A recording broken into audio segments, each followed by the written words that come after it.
Underway.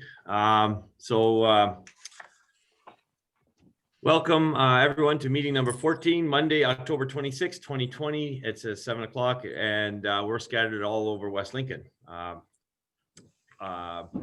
like to read into a couple announcements to start. Due to the efforts to contain the spread of COVID-19 and to protect all individuals and to comply with the province state of emergency order, council chambers will not be open to the public to attend council meetings until further notice. As noted on tonight's agenda, if members of the public had any comments, they could provide them by email to the clerk by 4:30 today. Please note that any email comments submitted will be considered as public information and read into the public record later into the agenda. A reminder that members of the public can attend this evening's council meeting virtually. This was noted on this evening's agenda and could be done by contacting the clerk prior to 4:30 today to request a Zoom invitation to the meeting. And this meeting is being audio and video recorded and will be posted on the township website within 48 hours. This time I'd like to call upon us to, generally I've been doing a solo of singing over O Canada, but we'll stand and then the opening petition will be done by Councillor Riley. O Canada, our home and native land, patriot law, thy sons command, with glory we see thee rise, a true north, strong and free. From far and wide, O Canada, we stand on guard for thee. God keep our land glorious and free. O Canada, we stand on guard for thee. O Canada, we stand on guard for thee. Councillor Riley. Thank you, Mr. Mayor. Today we meet to serve our community, to use our resources wisely and well, to represent all members of our community fairly, with respect and without prejudice, to make decisions that promote the common good and continue to be advocates for inclusivity to all members of our beautiful community. We recognize our responsibility to the past and the future and the rights and needs of both individuals in our incredible community. As trusted servants, we may act wisely and well and be held accountable if we fail to do so, regardless of our direct or indirect intentions. Thank you. Members of council, are there any changes in order of the items on the agenda? Seeing none, Madam Clerk, are there any disclosure of pecuniary or conflict of interest? Also seeing none, Madam Clerk,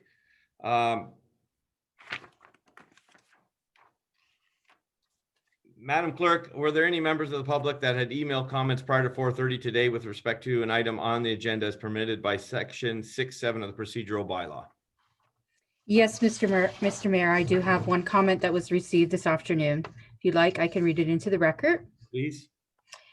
Dear members of council, though happy the integrity commissioner became involved, I'm disappointed to see that Mr. Balsma is only receiving a slap on the wrist for his actions and only being asked to complete performative responses for what he did. We have seen that when Mr. Balsma was given the chance to apologize previously, he chose not to, and rather chose to further perpetuate the hate in his representative position of the township. It took an uproar from the community and media attention from outside of the township for council to deal with the issue at hand. Even then, during the emergency meeting in June, other members of council, including Mr. Balsma, voted against raising the flag. Because of this, I believe, though the bare minimum, that the entirety of council should be required to undertake sensitivity and inclusion training and self-reflect before letting their personal values influence their community-wide decisions on council. This step only the beginning of making West Lincoln the growing and diverse community it claims to be. The impact of people of West Lincoln do not want an empty apology from Mr. Balsma. We want change and we deserve better. I only hope that the people of West Lincoln realize the extremely negative impact Mr. Balsma has had not only on the community members, but the Township of West Lincoln as a whole, and votes responsibly in the next election. Sincerely, a disappointed, impacted member of the community, Hannah Whitelaw. Thank you, Madam Clerk. We at this time have appointments and presentations. So we have the following appointment. Lieutenant Colonel Ryan D. Smid, Headmaster, Robert Land Academy, and he's giving us an introduction, information on what's happening at the Academy. Lieutenant Colonel Smid, you have the floor. Mayor Belsma, councillors, thank you very much for this opportunity to address you this evening. Are you able to hear me all right, sir? Yes, we are. Great. Okay, wonderful. Thank you very much.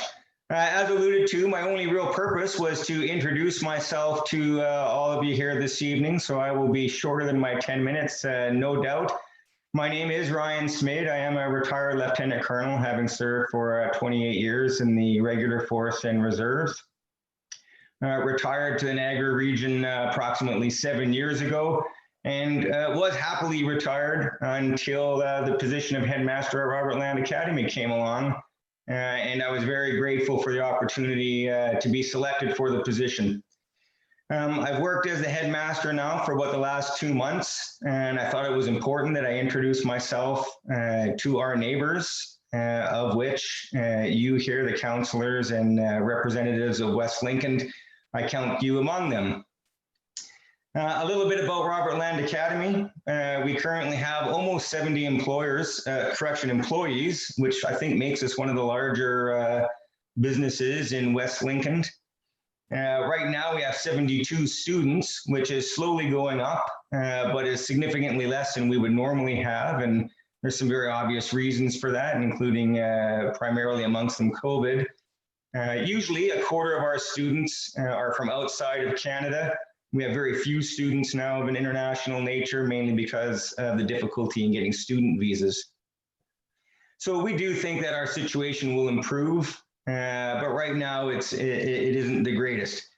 However, we have been fortunate to receive some funding from the government with regards to wage subsidies, and so things are going just fine out at Robert Land Academy right now. I want to thank you for the support that the council has given us in the past. I am aware from speaking to some of the employees out at Robert Land that, in fact, yourself, Mayor, attended our gala not too long ago, and that you have been out and taken a tour of our campus. I would like to use this opportunity to invite any of the councillors that would wish to have a tour of the campus to please just let me know, and we would be delighted to show you what we have out there. I often think, or certainly my experience to date has been that Robert Land is misunderstood. I've taken the opportunity to speak to a number of our immediate neighbors, by which I mean the people that have land directly beside us, and just taken a moment to educate them about what we do.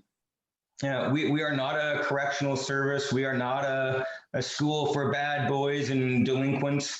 What we are is a military-themed boarding school that works to help boys meet their potential. And I would be happy to have anyone from West Lincoln come out and visit us whenever they like. Having said that, we're dealing with the same COVID problem that you are, which is why we're all Zooming in here right now. And so we've taken precautions at the school to protect our students and the staff by implementing social distancing and really just trying to put a bubble over top of the school. And to date, I'm pleased to say that we've been very successful having no cases of COVID to this point. So we'll continue with our protocols until such time as they're no longer necessary. But I do hope when the school is open to visitors that I would receive a visit from any of you who would be so inclined. My understanding is that I'm in Ward 2. So to Councillor Cody and Councillor Yonker, I will be specifically sending you an email with an invitation to come and visit us. And with that, I just will thank you for your time this evening, for allowing me to speak with you. There are a few minutes left. If anyone has any particular questions, I would be happy to entertain them. Well, thank you so much for your presentation. And I did enjoy it. I enjoyed both the gala and I distinctly remember the honor of being in the same room as General Natinchik, and that was quite something. He received the Brandt Award, and then Madam CAO and myself had the opportunity to tour last winter, and I'm glad we got that in before COVID, because it was very informative, and I think it's a top-notch institution. So give my commendations to the staff and the program that you're running there. Councillor Jonker. Yeah, definitely. I appreciate what the school does there, and I definitely will take you up on that offer to come visit sometime. I've driven by with trucks doing service like test drives, and seen your young men out there doing some marching and stuff like that, and honk the horns at them. So I just gonna say hi to them that way. But as soon as this COVID mess is done and over with, we definitely would be very interested in coming to visit you there. So yes, please send out an email anytime, and we'll set something up. And thanks for the presentation. Wonderful. Thank you very much, sir. Councillor Gannan. Thank you, Mr. Mayor. Through you, thank you very much for this presentation. I wear a different hat sometimes, and I sit on the board of West Lincoln Community Care. And prior to your stint being there, we actually toured the facility as well, and ended up in partnership with your young men who looked after serving our fundraising dinner. And the general public who saw how professionally and well, and yet very friendly, in a very friendly manner, did that job as part of their community service and giving back to West Lincoln. I just thought maybe you may know of that or may not know of that, but you need to know of that wonderful partnership that they did supporting our local food bank. So thank you for the update. I was wondering actually what was happening at Robert Land due to COVID. So I was happy to hear from you tonight too. Thank you. Well, Councillor, thank you very much for bringing that to my attention. I actually wasn't specifically aware that we had worked with community care, and it sounds like a very worthwhile project. Yes, as you're aware, our high school students, like all high school students in Ontario, need to get so many hours of community service in order to graduate. And we're certainly pleased to be able to do that in support of organizations in West Lincoln, such as community care. So I would certainly welcome any requests that a councillor may have, and we would certainly be happy to try and entertain them on a case-by-case basis. Thank you. Thank you. Any others? Well, thank you, Lieutenant Colonel Smith, and we wish you well. All right. Thank you very much, Mayor Bylsma. I really appreciate it. And to all the councillors, I hope you all have a very good evening. Thank you. Thank you. Thank you. Okay. At this time, we have another appointment, Dr. Jervon Farron from Brock University, President and Vice Chancellor, Dr. Lynn Wells from Provost and Vice President Academic.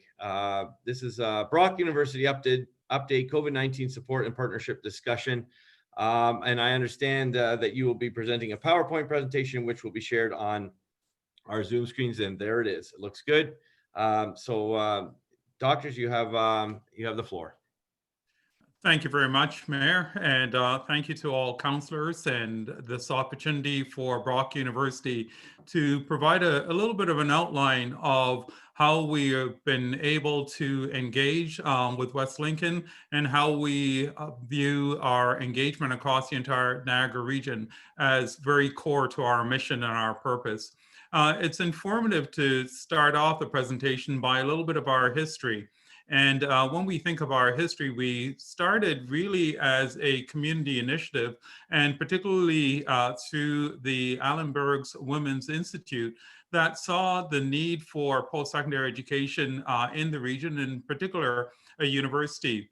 This was the late 1950s, early 1960s, with a significant amount of growth in the region, but as well individuals who were graduating from high school having to leave the region to pursue university education. Well, from humble beginnings that you see with the refrigerator factory as part of the early history of Brock University, today we've grown into a significant enterprise that really promotes the idea of what we're doing in terms of post-secondary education.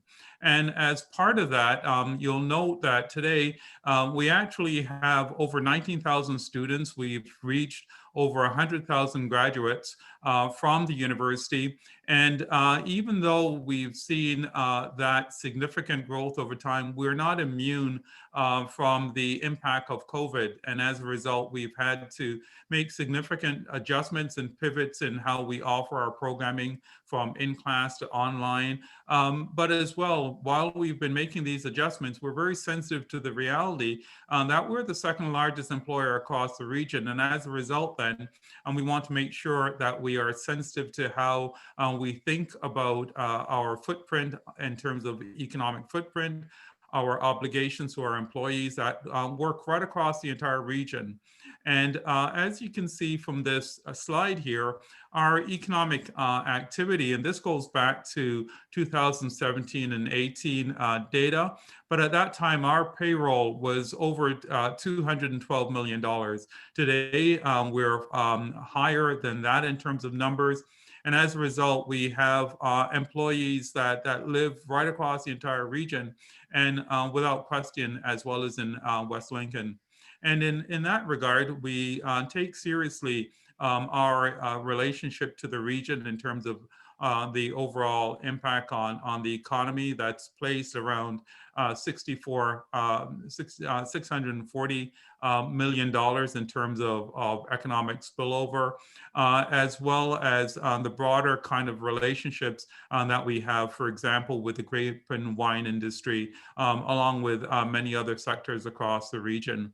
In that sense, we attract individuals not only from Ontario, but from clear across the region. And as part of that exercise, we decided that we would develop a strategic plan, and a lot of consultation that took place.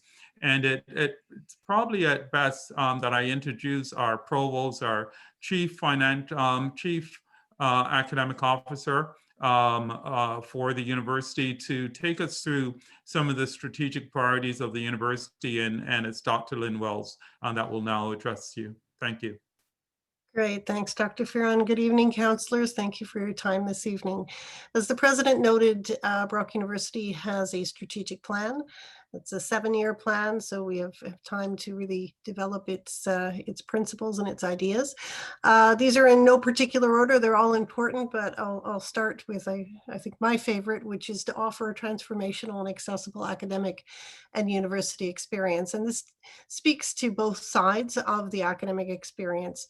Obviously, students are at the center of what we do, and Brock really prides itself on giving all of its students a really holistic university experience, obviously high quality academic programming, but also really strong student services.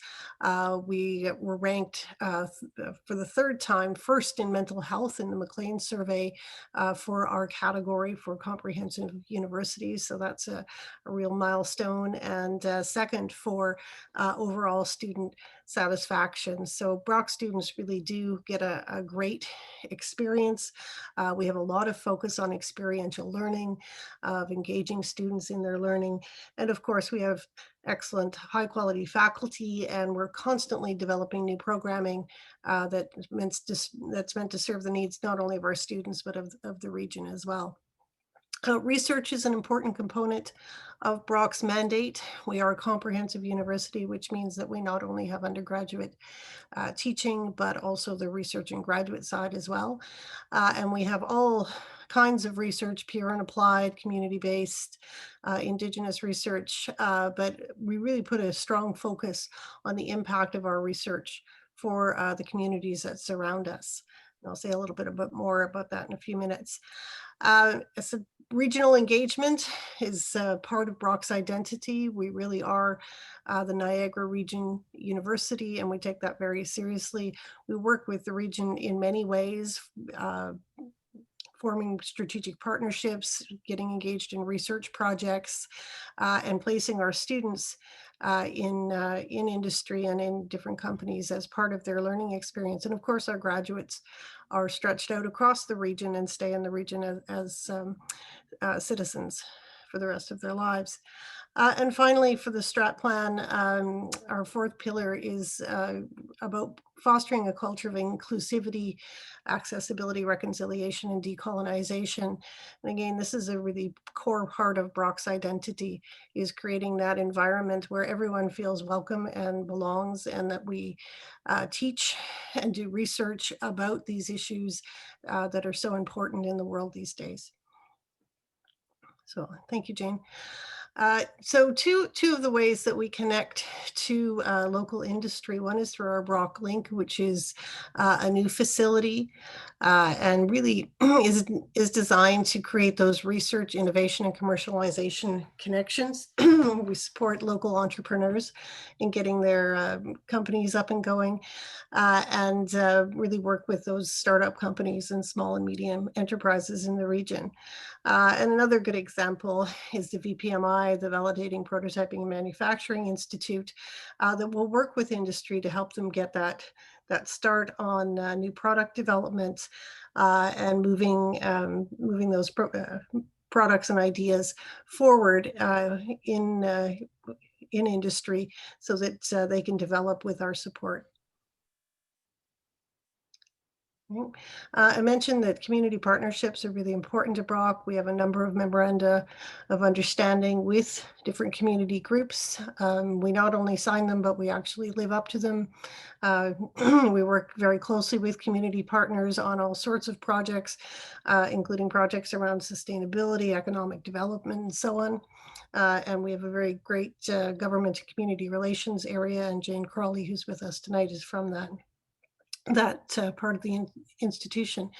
One area that we're really developing in right now is continuing education. And by this, we mean part-time study, professional development, micro-credentials, so that we can really meet the needs of the labor market, particularly as things change in the COVID environment. We know there's been a lot of displacement of people in the workforce, and we want to make sure that we're offering programming that's both accessible but really relevant to people as they move around in their careers. We're developing a new engineering program that will have lots of impact for West Lincoln and other regional partners, not only through student placements, but also connections with industry. So we're really excited about working with West Lincoln as we develop this program.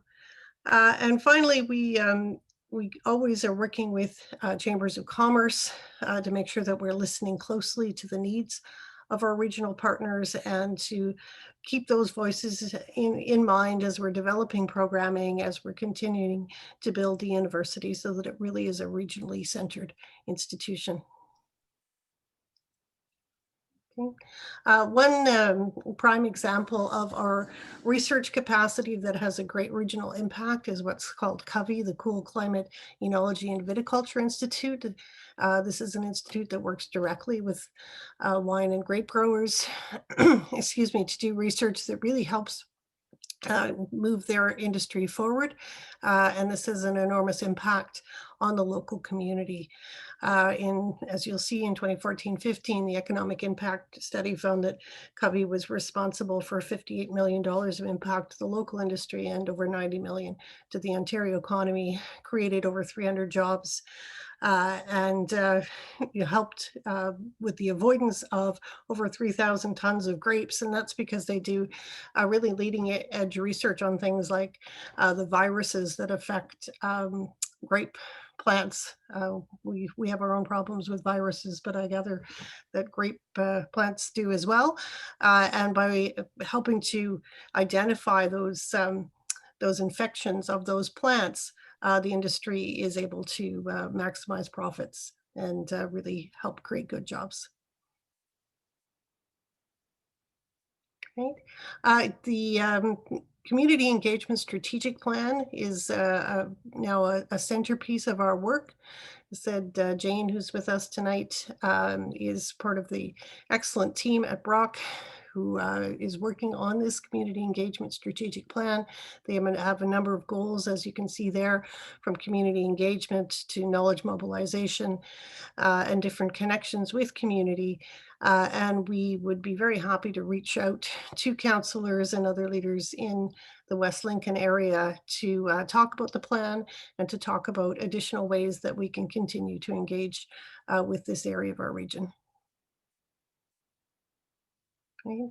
And just in sum, we have it's a tremendous impact on the community in many different ways. Here are some examples of some of the partners with whom we have formalized relationships: the Niagara Workforce Planning Board, Niagara Health, Pastone Mental Health, lots of work with the arts community in the region, and a real focus on environmental sustainability as well. So, Go ahead, Gervin. Yes, sir. thank you very much. One of the important points as we go along and have gone through the presentation that would like to bring to the attention of council is that we very much see the university as a partner in the vitality of the region, in the economic development of the region, and in the health and wellness of the region. In that regard, this is an example of some of the engagements that we've had as well. And as Dr. Wells have outlined, we've had a significant amount of participation across the region. Would like to ensure that council knows that we're open and available for partnership and activities that you might see as priority items.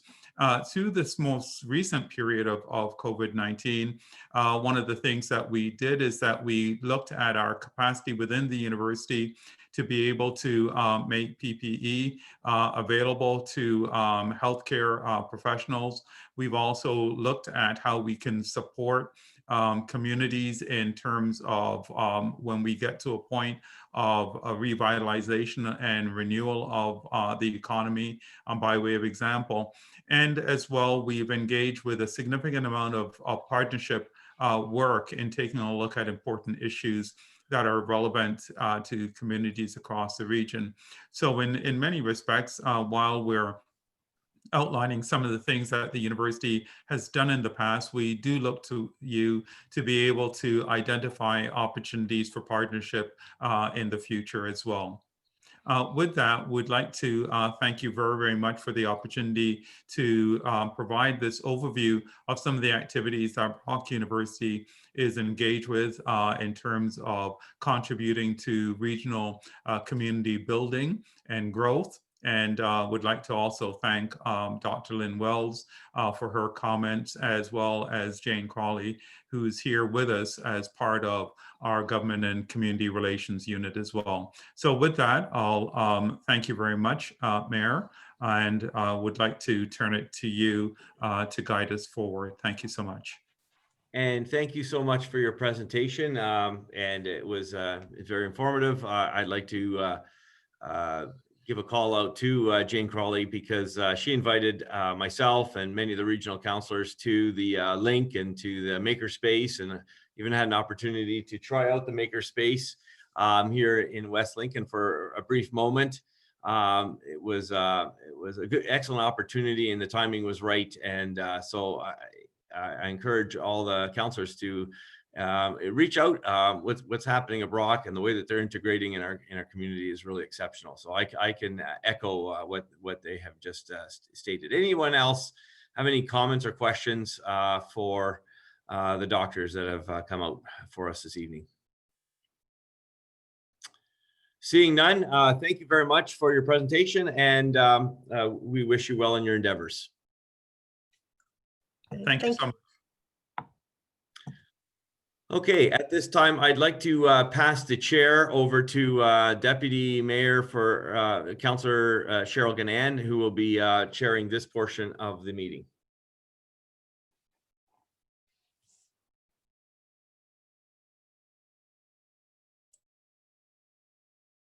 Your microphone.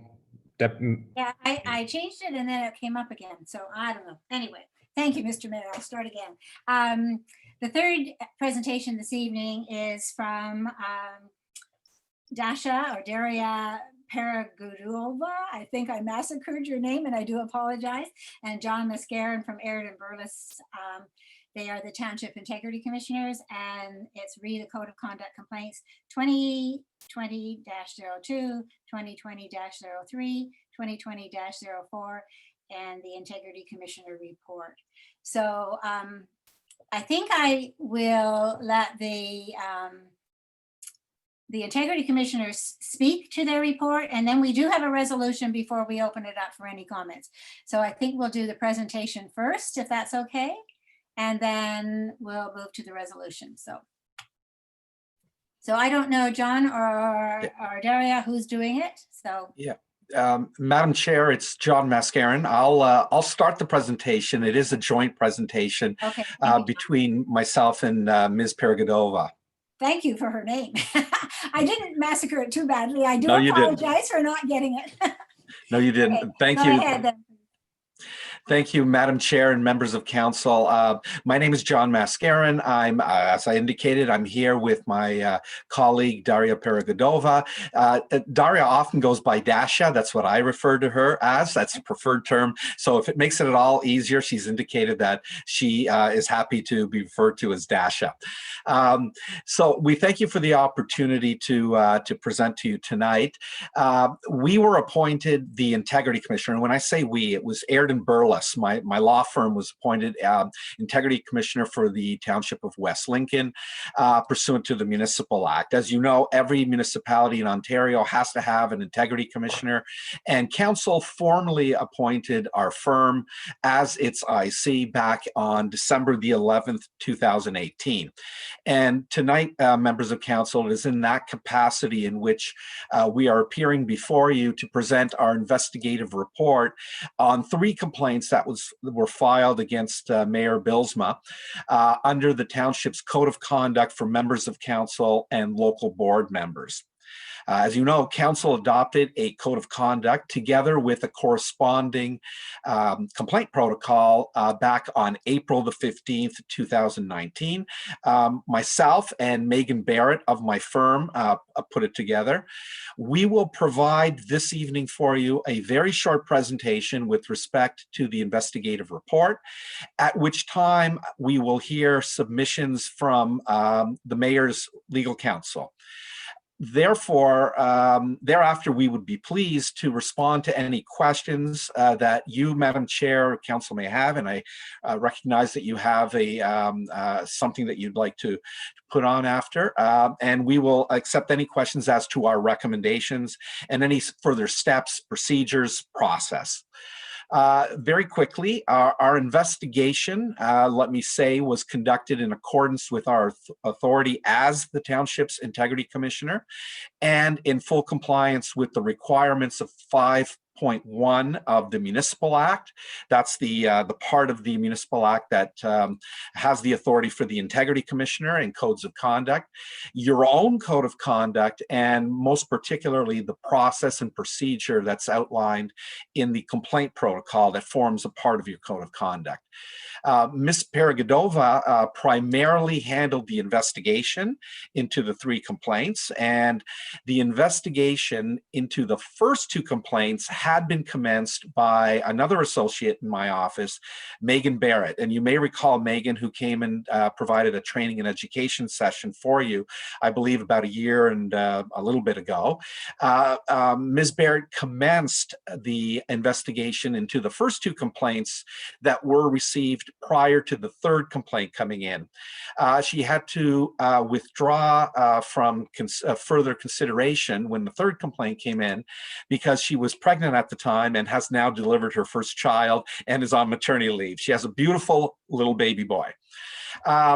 As head of all of the accountability mandates of our firm, I was consulted by Ms. Perikodova and earlier by Ms. Barrett during the investigations. I certainly provided my advice from my experience, and I certainly peer reviewed the report that was drafted primarily by Ms. Perikodova. In carrying out our investigations into the 3 complaints that were filed against the mayor, we have acted in a completely completely neutral and impartial manner, and in accordance with our requirements under the complaint protocol that Council adopted. We have also sought to adhere to procedural fairness for all parties. That's for the mayor, who is the member under investigation, as well as the complainants and all other persons. I will now turn it over to Ms. Paragadova, who will speak more specifically about the report. So thank you. Okay, thank you. Thank you very much, John, and good evening, Mayor and members of council. Just doing a quick volume check. Is this all right? It's a little bit low for. Okay, Is it okay for I'll make everyone? sure to, we just had a bit of a technology upgrade, so I'm Okay. hoping it would be louder, but I'll make sure to speak up so everybody can hear me. Okay, thank you. So thank you very much, John. So moving into the complaints part of our report, the report pertains to 3 separate but related formal complaints filed against the mayor relating to comments that he made during a radio interview on CKTB 610 iHeartRadio on June 11th, 2020, and subsequent conduct during a special meeting of council, which was held on June 16th, 2020. And section 3 of the report, which you have before you, sets out the provisions of the code of conduct that were alleged to have been contravened by the mayor, which are reproduced in full in Appendix A, which is on page 21. So again, very quickly going through the materials and matters that were considered apart from the complaints themselves as submitted are in section 4, which can be found on page 3 of the report. We initially provided the mayor with a notice of the complaints outlining the allegations and issues raised and asked him to provide responses in writing. In other words, the mayor had an opportunity to respond in writing to each of the complaints, and he did so. We then took each of his responses into consideration in preparing a report. In addition, when we prepared the draft report, we provided a final draft to the mayor for his comments and an opportunity to correct any factual details or other details. And the mayor did respond to us with one factual correction, which we reviewed, and subsequently a change was made. And the final draft is what you have received, and the mayor has, of course, received it as well. The mayor further indicated that he had concerns about the report and would be retaining legal counsel with respect to the report. And shortly thereafter, we were contacted by the mayor's legal counsel, Mr. Asher Honickman, who is present in this meeting, of course.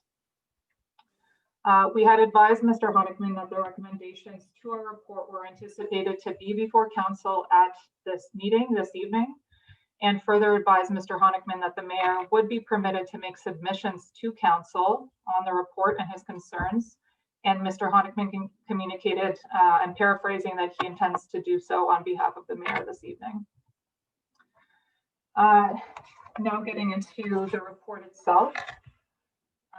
It's our ultimate submission that the report which you have been provided speaks for itself, in that we don't propose to take you through every detail of the long report, of the lengthy report in this evening. However, we will mention that as with any investigative report, it distills and synthesizes the facts and issues, assesses them against the framework of the township's code of conduct, and makes findings and draws certain conclusions. And I'd like to summarize those conclusions at this moment. So the conclusions that were drawn were that Mayor Bylsma contravened 3 provisions of the code of conduct in the following specific ways.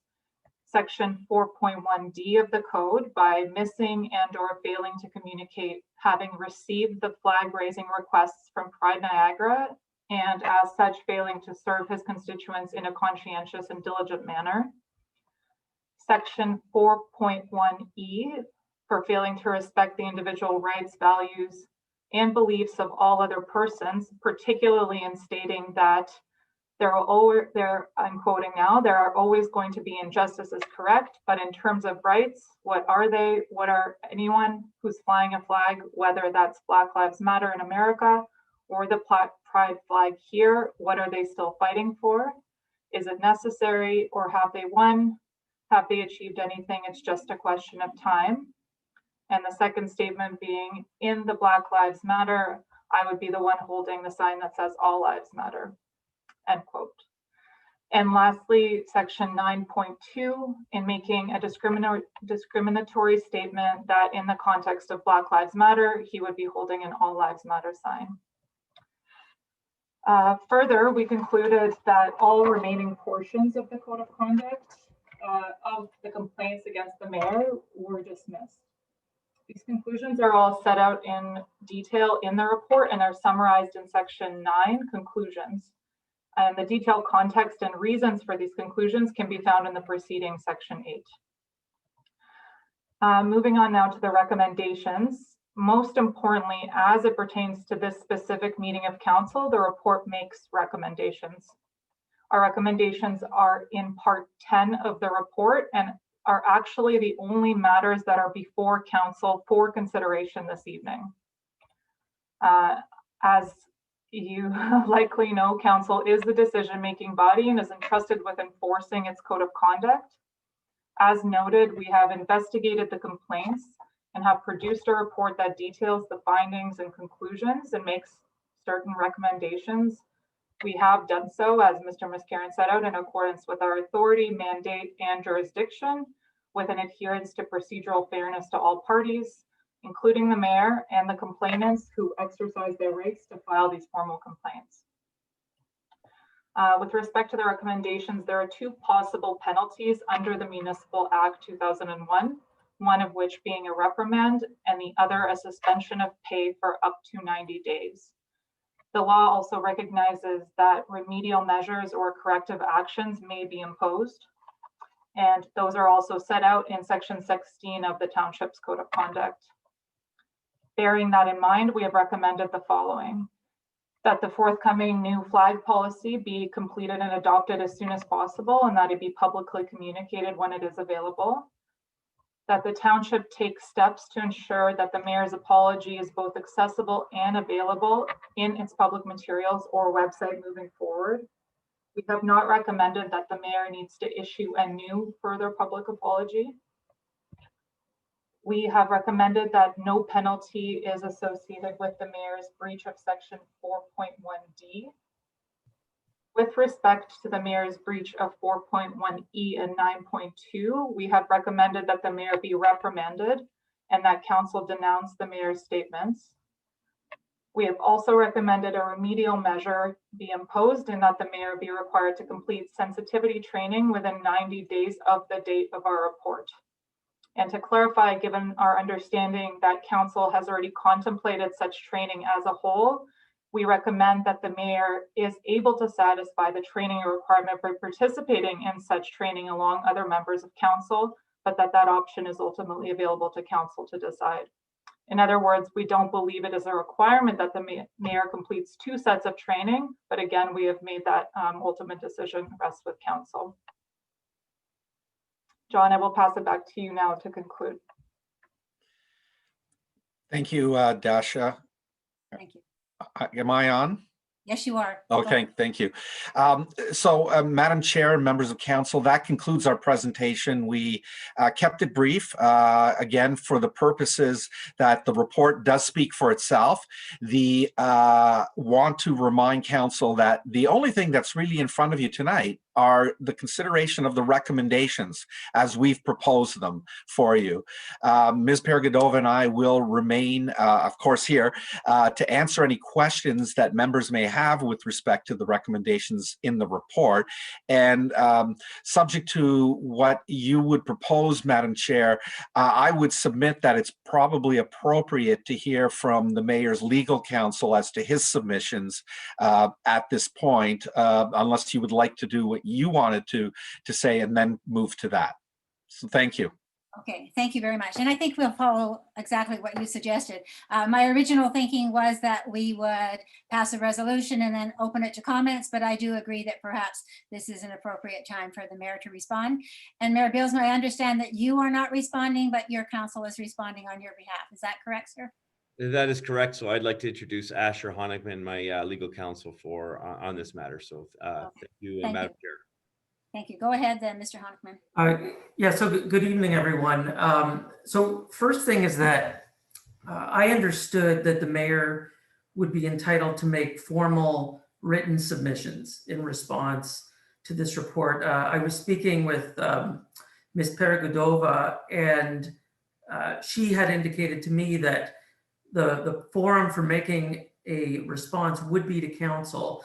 And I suppose I said the term formal response, which I understood to mean a written response. So we would ask, first of all, because the report is in written form, that we should be allowed to respond to it in writing. And second of all, because some of what is being advanced tonight in terms of the jurisdiction and why certain actions were taken are really just being fleshed out for the first time tonight, we would submit that the mayor should be entitled to submit his response in writing within a fairly short period of time, but that we should effectively adjourn tonight so that he can prepare those submissions with my council and then submit them to you.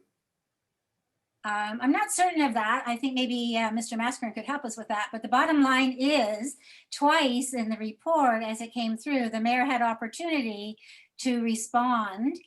So as I read the report, it indicated in several places that the mayor had already had an opportunity to respond to those things, and that what we're looking at tonight is the report as it stands, having had the mayor's input already. But I am certainly not a lawyer, so perhaps we could have a response from Mr. Mascarin. Yes, thank you, Madam Chair. The complaint protocol is very clear that a respondent, the member who's under investigation, has an opportunity to respond.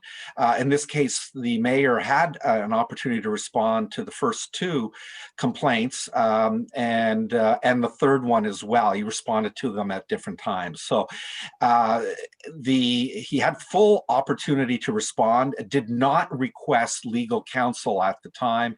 And in all fairness to Mr. Honigman, we did not appreciate that he was asking for an opportunity for written response. We clearly replied that tonight was when the council meeting was going to take place. And if you just look at the complaint protocol, it's very clear that council has to make a decision tonight. That's what the complaint protocol requires. So there is really no opportunity for council, and I would submit to you that you be acting against your own complaint protocol to defer the matter. The mayor had two opportunities to respond to the complaints in writing. He did. We took those into consideration, and now Mr. Honigman has been given an opportunity to make submissions orally in the same way that we have done tonight. That would be my understanding of the procedures as well. So are you prepared, Mr. Honigman, to make comments on behalf of the mayor verbally tonight? I'm prepared to make some comments, but I would just, in reply to what my friend has said, I would just say simply that the substance of the response is not necessarily at this point in response to the complaints. It's in response to the report, which is an analysis of the complaints, which of course we only received when that first draft was sent out. And I indicated to my friend that we would like to make a written response to her. And she indicated that we would be able to do that with counsel. And I'm not trying to impugn anything on my friend. I guess, you know, there may have been some miscommunication in terms of whether it would be written or oral. I would submit that the mayor is entitled to full procedural fairness, which would entitle him to make a written response. Having said that, if the council determines that we need to proceed tonight, I will make submissions on his behalf verbally. Okay, well, I think we are ready to proceed tonight. As per our policies, we need to follow our own procedural policies. And I think, you know, we have hired the legal firm of Aird & Burles to look after this for us. And they have followed within the procedural time that they have what they need to do. So further comments, I think I will take them at this point, just in regard to whether we proceed or not. Councillor Riley. Thank you, Madam Chair. I guess out of curiosity, in case I missed it, Attorney Asher had asked, how many, like when you requested this to be in writing, how many days ago was that? And when exactly did you find out about this, even if it was a final or draft report? So through you, Madam Chair, to the attorney for the mayor. So I would defer to my friends on that. I believe it was about a week and a half, maybe a week ago or a week and a half ago that I first learned of the draft report. And then I think about a week ago or maybe less that we were sent the final report. So Madam Chair, if I can go, so within a week wasn't an adequate amount of time to formulate a written opinion, or I guess comments from the mayor to make sure that they were ready on record? Or I'm just trying to understand how much time is actually required or what was actually needed, that you're concerned that there's gonna, it might, you mentioned about a fair process. So I'm just trying to figure out what's unfair about a week time to respond to a final report that you probably had more time than we had over the weekend. No, fair enough. I mean, the issue is that, first of all, I did not understand that it was being, that the submissions would have to happen today. I understood it was being presented to council, but the process was not explained to me that at the same meeting where it's presented to council, we would also have to make our submissions. In other words, as far as I understood, it was being presented to council and council would deliberate it, and then we would make our submissions. All my friend indicated was that it was due to go to council. It had to go to council, the final draft.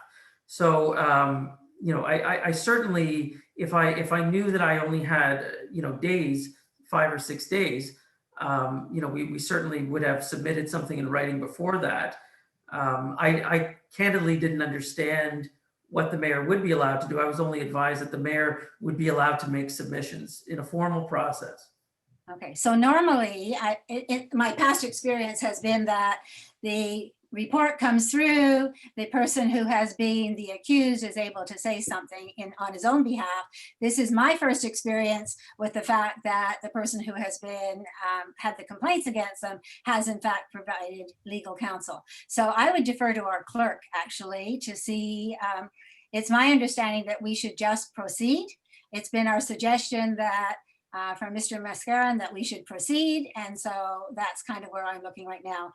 But Joanne, if you're there and can offer any suggestions here, I'd appreciate it. Thank you, Councillor, Vice Chair Ganan, through you. I would suggest that we would be following what our Integrity Commissioner is advising us how to proceed. So I would proceed in the same respect as Mr. Mascarian has stated. Okay. Thank you, Madam Clerk. Okay, so seeing that, Councillor, I see you have your hand up, but I'll let you say what you want to say and then we're going to move on. Go ahead, Councillor Jonker. Yeah, I just think I would like to defer this for till our next meeting, because there is a lot to read here, even for myself, and to really comprehend what I'm supporting, what I'm agreeing with. I feel that this is, to have this just for a weekend is I feel that it's unfair to me. And okay. Councilor, I'm going to cut you off because we're not looking at whether we have time. We know we get whatever we get. We know we get it on Friday night, and it must be read in time for Monday. So where we stand on that is not the issue. The issue is really the legalities of whether we're following our own procedures and policies and whether we're not. And the rest of you on council know that I'm a stickler for procedural bylaw. And that's why we have an integrity commissioner to guide us on this. And I think that our clerk has stated that we should be following the advice of our own integrity commissioner. And I think that that's what we need to do moving forward. So I will go back again to Mr. Honkman and say, do you have some verbal comments that you want to make, sir, on behalf of Mayor Bylsma, or again, alternately, Mayor Bylsma wants to speak on his own behalf so that we can proceed with this as we are deigned to do tonight. So again. Yes, I do have comments that I'm going to make. I just want to put on the record that I would submit it's fundamentally procedurally unfair for the Integrity Commissioner to have 90 days to render a report, which then I have essentially 5 days to write a written response to. I think any judge would say that's slanted, but if that is the protocol that you say has to proceed, then I will proceed with making some submissions now. Okay, please do, sir. Okay. So as Ms. Paragodova said, there were found to be 3 violations. 4.1D, which has to do with communication, was found to be inadvertent. And so the only issue really before council is whether the mayor is essentially guilty of unequal treatment or discrimination. And to that end, the key is really whether the mayor's statement or defense of the proposition that all lives matter is either a failure to treat people equally or is discriminatory. So I'm going to say basically four things. 2 of them deal with jurisdiction. 2 of them deal with the report itself. The first thing I'm going to talk about is the jurisdiction. So I'm going to go to the end first. The jurisdiction to recommend sensitivity training. And it's our respectful submission that the Integrity Commissioner has no such jurisdiction. As Ms. Paragodova said, the Municipal Act sets out the 2 things that the Integrity Commissioner can recommend: a reprimand and withholding pay. Now, the code goes into a few other things that that council can do based on a recommendation. And one of the things it says is that it can take action based on a recommendation of the Integrity Commissioner, but the code cannot enhance the powers of the Integrity Commissioner. And there's nothing in the code that says that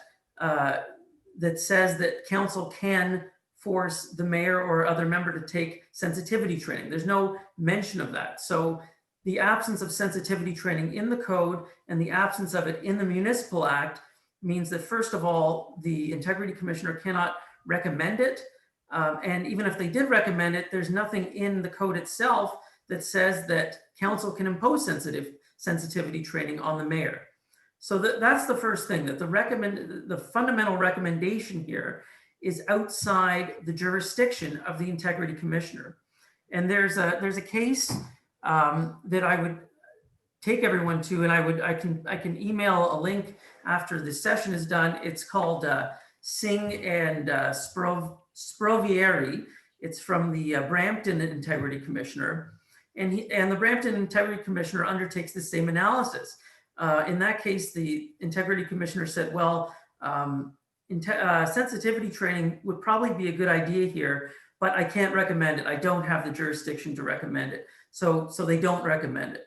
And that's exactly the same case here. The Municipal Act says what it says. You cannot take a provision in the Code of Conduct that says we'll follow other recommendations of the Integrity Commissioner to thereby enhance what the Integrity Commissioner's jurisdiction is. That's just not how the law works. Now, more fundamentally on the issue of jurisdiction, I appreciate that in any situation like this, a senior lawyer such as Mr. Mascarin is going to have to delegate to juniors. I delegate to juniors. We all do that. And when I enter into a retainer agreement, it will say, an associate can work on this file. So there's no issue with that in principle. But the expectation is that I'm the lawyer on the file. And the expectation is that Mr. Mascarin is the Integrity Commissioner. He promotes himself as West Lincoln's Integrity Commissioner. West Lincoln promotes him as the Integrity Commissioner. And while I appreciate that Mr. Mascarin has said that he oversaw the process, it's very clear that this was Ms. Paragodova's work. Her name is the only name that appears on the report. Mr. Mascarin's name does not appear on it. It is hard to conclude from reading the report that it is anything but exclusively her work. And that's problematic because the intent of the bylaw, I think it's 2018-118, that makes Airden Burles and that says in brackets, John Mascara and team, the Integrity Commissioner, the intent of that bylaw is clearly to have Mr. Mascarin taking the lead. And there's no problems with junior lawyers answering the phone, dealing with council members, dealing with more day-to-day tasks. But when the issue is the mayor's conduct, that is probably the most important issue that an integrity commissioner will deal with. The mayor is the top executive official, and it is incumbent upon the integrity commissioner in that circumstance to take the lead himself on a report like that, not to delegate the entire report to his junior. So while I wouldn't say that that takes the matter completely outside the jurisdiction, it is completely outside the intent of that bylaw. And it's problematic for that very reason. Now, if we get into the report itself, the fundamental problem that I see with this report is that it turns what is supposed to be a political and democratic process, and it turns it into effectively a quasi-judicial process. And I'll explain what I mean. It's the year 2020, and there is a great debate going on right now about what words like equality mean, what words like discrimination mean, what words like diversity mean, and what they should mean in terms of what sort of society we are trying to build. And all reasonable people, including the mayor, would agree that certain things are absolutely discriminatory. If you don't hire a person because of the color of their skin or the country they're born in or their sex, obviously that is discriminatory. No one would disagree with that. If you say disparaging things about a people or a background, obviously that's discriminatory. But there is a great debate about where the line is drawn. And something like the phrase "all lives matter" does not fall into that obviously discriminatory category. It falls into the massive amount of gray category. And you see that there are two perspectives on this, two valid and reasonable perspectives. On the one hand, there are people like Mayor Bylsma who take what I'll call a classical liberal or individualist approach to these terms. And they believe that the way to ensure equality is to treat everyone as an individual, to do what Martin Luther King said, to treat people by the content of their character, not the color of their skin. And Mayor Bylsma, to this end, he obviously believes that Black lives matter. And in saying all lives matter, he's not suggesting otherwise. What he's conveying is his understanding of equality and discrimination, beliefs that he very genuinely holds and that are held by many other people in this township, that people should look to what unites them, that we should look at each other as individuals and not create divisions amongst ourselves based on race and based on other things about ourselves that we can't change. Now, there's another view of equality and discrimination that is also reasonable. It's the progressive view. It's the, sometimes we call it the identitarian view, what the mayor calls identity politics. And this view sees racism and discrimination as still being very pervasive in Canadian society, and believes that if sufficient attention and resources are dedicated to combating racism and discrimination, that groups will continue to suffer. And for that reason, it tends to view people based on group membership. It's not necessarily anti-individual, but it's very much group-centered. And people can be looked at based on various group identifiers and are often placed in their group. And this is very much the view that we see articulated in the Integrity Commissioner's report, that equality and discrimination are this progressive idea that we need to understand people are parts of groups, and that some groups have discriminated against others and still do, and that discrimination is pervasive. Now, each of us may believe very strongly in one or the other conception of discrimination and equality, but we have to recognize that each of these views is held honestly and reasonably by a large number of people. As the old saying goes, reasonable people can disagree. Neither of these views are fringe views. Now, Mayor Bylsma's views are ones that he has effectively always broadcasted. So when he was voted into power, people who voted him in understood that he comes from this philosophical background. And these are views that should also be emphasized, are held not only by quote unquote white people, but by many persons of color, by many minorities. Many people across the spectrum, across all identifiable groups, hold on to this idea that equality should be more of this individualist concept. And it simply cannot be the case that West Lincoln's Code of Conduct decides an issue that the people of this town and the people more broadly in this province and this country have still not decided. It can't be the case that the code effectively prohibits the mayor or any member of council from holding and expressing views that a great number of the citizens of the town profess. It just simply cannot be that case.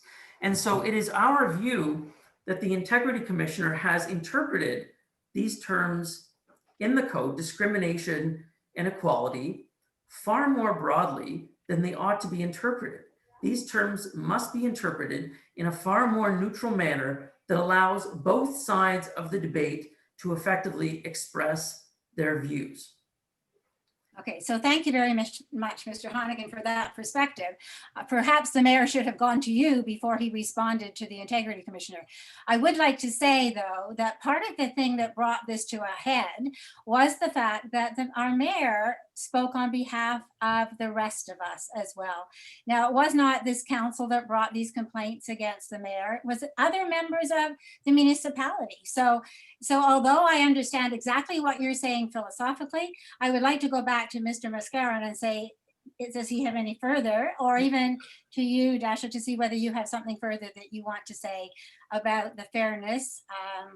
With respect, Councillor, I would just ask that I be allowed to finish. Well, I'm sorry, I thought that you were. You sound No. like you were very well prepared for someone who tried to not speak tonight. So I assume that you were finished when you hit the end of that. No, I ahead. wasn't. Well, I thank you for saying I'm well prepared. It's amazing what I guess can be done in the course of a very short amount of time over an afternoon. But yeah, I would like to just add a few more comments if I may. Yeah, please take into consideration that we do have a procedure for addressing those things, and that there were also many representatives of West Lincoln who were very upset with this. I think your sense of the mayor being able to speak on his behalf is very fair. However, in many of his comments, the unfortunate part was that he spoke on behalf of the municipality. And it is that aspect of making it sound like he's speaking on behalf of the municipality that raised many of the concerns that addressed us. We all received emails and letters in plentiful numbers about what was going on at that time. So the assumption that he was elected with those, I just want you to know, sir, that there's a wide variety of representation in West Lincoln. Many people who, although professing to be the same Christian, have the same Christian values as our mayor, still belong to other aspects of various churches, and were very much against the comments that he made. So just be aware, even as you do that. I know that you're representing the mayor and you're doing so fairly. However, the integrity commissioners, either one of them or together as they worked on this, even if it was three of them who worked on this, were also doing that, looking at our municipality and what's fair for the entirety of the municipality. So go ahead, sir, finish your comments, please. Just to respond to what you said, I have no doubt that certain people would have been offended by this. I dare say I'm offended often by what politicians say. My point, Councillor, is that cannot be the test for getting an integrity commissioner involved and getting and disciplining, effectively disciplining a mayor. Because when you do that, you're taking a political process and you're turning it into a judicial process. And I appreciate what you're saying, that that certain members of council felt as if the comments were being said on their behalf. Those members of council can and obviously have spoken out about that. And that's exactly how we should deal with this. And if a sufficient number of people in the township are that offended by what the mayor has said, there is a very, very obvious remedy. It's called the ballot box, with great respect. So I'm just going to make one more submission, which is that I appreciate that the integrity commissioner undertook this task, and it must not be comfortable for the integrity commissioner to, who's in downtown Toronto, to now be pronouncing on essentially small town politics. But in our respectful submission, by so obviously taking one side of this debate, and it is a debate, no one can deny that, the integrity commissioner has demonstrated bias. And where I see bias very clearly is in many places in the report, but where I really see it striking is on page 13 of the report, in response to the mayor's argument that persons of color benefit from this more individualist conception of equality rather than the progressive one. And what the report says is, one does not have to reach too far back in history to hear arguments such as that slavery benefited Black people, a contention that seems unfathomable today. Now, the implication of this statement is that the mayor's comments are akin to 19th century slave owners who said that slavery benefits Black people. So just think about that for a moment. Aside from just purely how hyperbolic that statement is, and it is hyperbolic, it is demonstrably false, because in the 19th century, you would have been very, very, very hard pressed to find a Black person who was saying that slavery benefited Black people. Whereas today, there are many people of color, and not just anyone, like scholars have written books, documentaries have been made.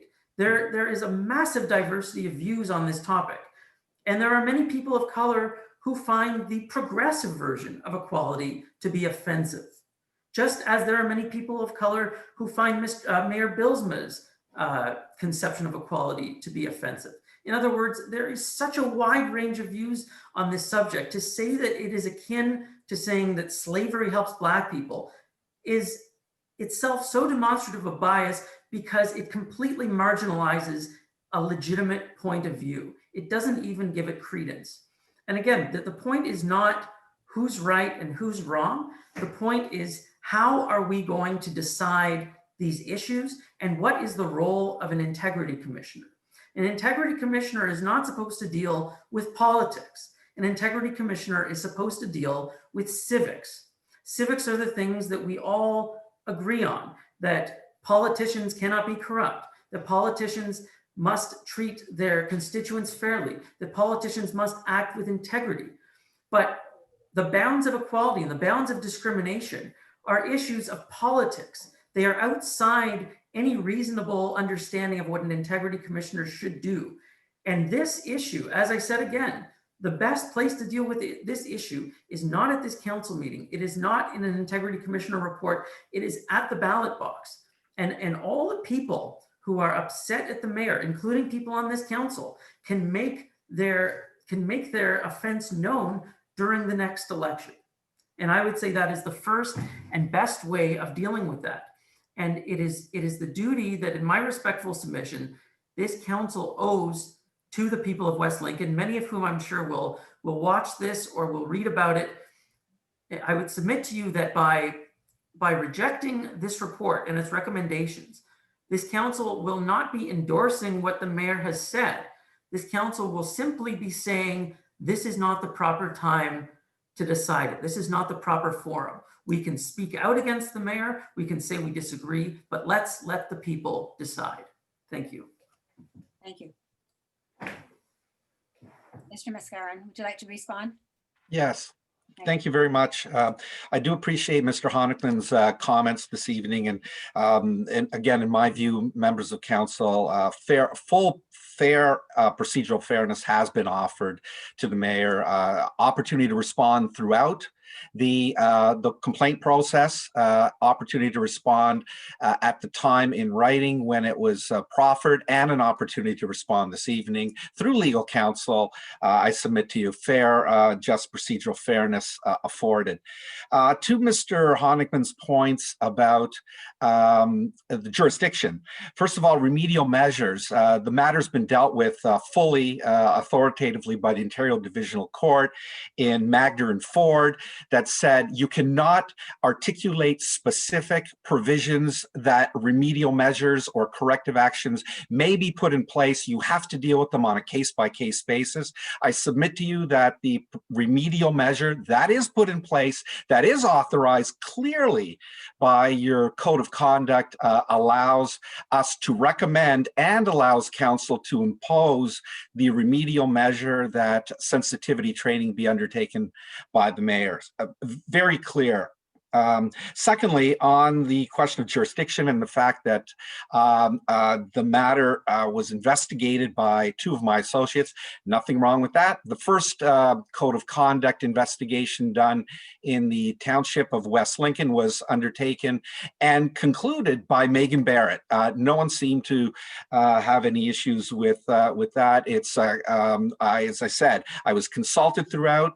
My associates commonly do the investigations, and I was fully informed throughout. Whether Ms. Paragodova or myself was the signatory is neither here nor there. It's Airden Burles is the integrity commissioner, and certainly I lead the team, and that's why I'm here this evening. Mr. Honickman also talked about code of conduct not entering to the political fray. You should just wait to cast your ballot at the ballot box. Clearly not the intent of why codes of conduct were put in place. We read them. We read the standards in a broad, purposive, and liberal interpretation, which is what the Legislation Act demands, that all legislation is to be given that interpretation. That's how we read it. That's how we applied it. And let me say again, no bias whatsoever in what we've done. We are a neutral, impartial, independent authority. We weren't seeking to castigate the mayor in any way. We did not display any political bent in our assessment of the facts. They are what they are, and it's a fair, neutral, impartial recommendation that we've put in front of you based on the code that council adopted. Okay, I can't say that more clearly. We didn't make up the words. Council put those words in place, adopted those words, and we gave the proper interpretation to what those words mean in our report. Thank you. Okay, I think that what we are going to do then, so that members of council can ask their questions and do whatever, we procedurally need to have a motion on the floor and we need to have it seconded. Now, originally when our agenda came out on Friday, my name was attached arbitrarily to this recommendation. And I now need to ask for a mover and a seconder. Councillors, you've all seen it. I'm going to read it as well for the sake of this recording, but I do need a mover. Councillor Riley and a seconder. Councillor Trombetta. Thank you, gentlemen. Okay, so I'm going to read it just so that it's there and clear to all. So moved by Councillor Riley and seconded by Councillor Trombetta. Number one, that the report of the Integrity Commissioner dated October 20th, 2020, related to 3 complaints filed against Mayor Bylsma under the Township's Code of Conduct for members of council and local board members, and in brackets, the code, be received. And 2, that council enacts the following as recommended in the Integrity Commissioner's report. Number 1, that staff carry on with the intention of bringing a new flag raising policy in council for approval and be publicly communicated. And 2, that Mayor Bylsma provide his original apology statement to staff to post on the township's website and social media platforms, i.e. Twitter. And 3, that Mayor Bylsma exercise improved diligence with respect to the management of electronic communications and requests. And 4, that Mayor Bylsma is reprimanded by council for breaching sections 4.1D, 4.1E, and 9.2 of the code pursuant to clause 223.45A of the Municipal Act 2001, and the council denounces the mayor's statements on which the complaints were based. And 5, that Mayor Bylsma be required to complete sensitivity training as approved by council within 90 days of the date of this report. and that he provide the Integrity Commissioner with satisfactory proof of completion of the same. And 6, that should council elect to provide sensitivity training to all members of council as part of their education and development, if attended by Mayor Bylsma, that this be considered a satisfactory completion of the required training. So this has been moved and seconded. I'm now going to ask if there are any comments or questions from members of council. Councillor Riley. Thank you, Madam Chair. I'm going to start by saying that when I first ran for council, I never thought for one second that we would be faced with the decision that we're faced with tonight. I think many of us probably can relate to that. This was a pretty meaty report. There's a lot to digest here, and it dates back to June. And so as I go through this, I'm still coming up with more questions than answers. And as I hear the representation from our mayor, and his explanation for things, as far as, and even just trying to interpret what he's, trying to pitch there, the idea that I guess no member of council should be held accountable until the election time. Like 4 years is a long time. And so I don't know, to me, and given the professional advice from our, integrity commissioners, it's hard not to, support what they're saying, as much as I understand that Mayor Bylsma is entitled to his opinion and views. As we talk about the radio show, he wasn't invited on the radio show as private resident Dave Bylsma from West Lincoln. He was invited as Mayor of West Lincoln, Dave Bylsma, to speak about a matter related to township business. And I think that message alone, or that point alone, indicates why the code is important, because if we just kind of go, I guess, willy-nilly and just kind of let people go and do whatever they want without, I guess, being in mind of how that's going to be perceived, like that has caused immeasurable damage to our municipality, from my opinion. We can't really measure the effects of his words and comments. And yes, there's some people who maybe don't completely disagree with him, and there's some people who completely disagree with him. And we heard from, both sides of the process when it came from, the dealing with the flag raising matter. But then even the fallout from his comments is another portion of that alone. And so I just wanted to mention, I don't know if I completely agree with the ballot box idea, because I think that, for example, would be basically saying that everyone has a free ride until the 4 years is up. And I don't agree with that. I don't think that's, the right approach. And we wouldn't apply that to any other corporation or business or, community function within the municipality. So I don't think that should be applied here. Further to that, there's a lot of information to digest there. It's kind of hard to take in all of that the mayor's is presenting to us tonight.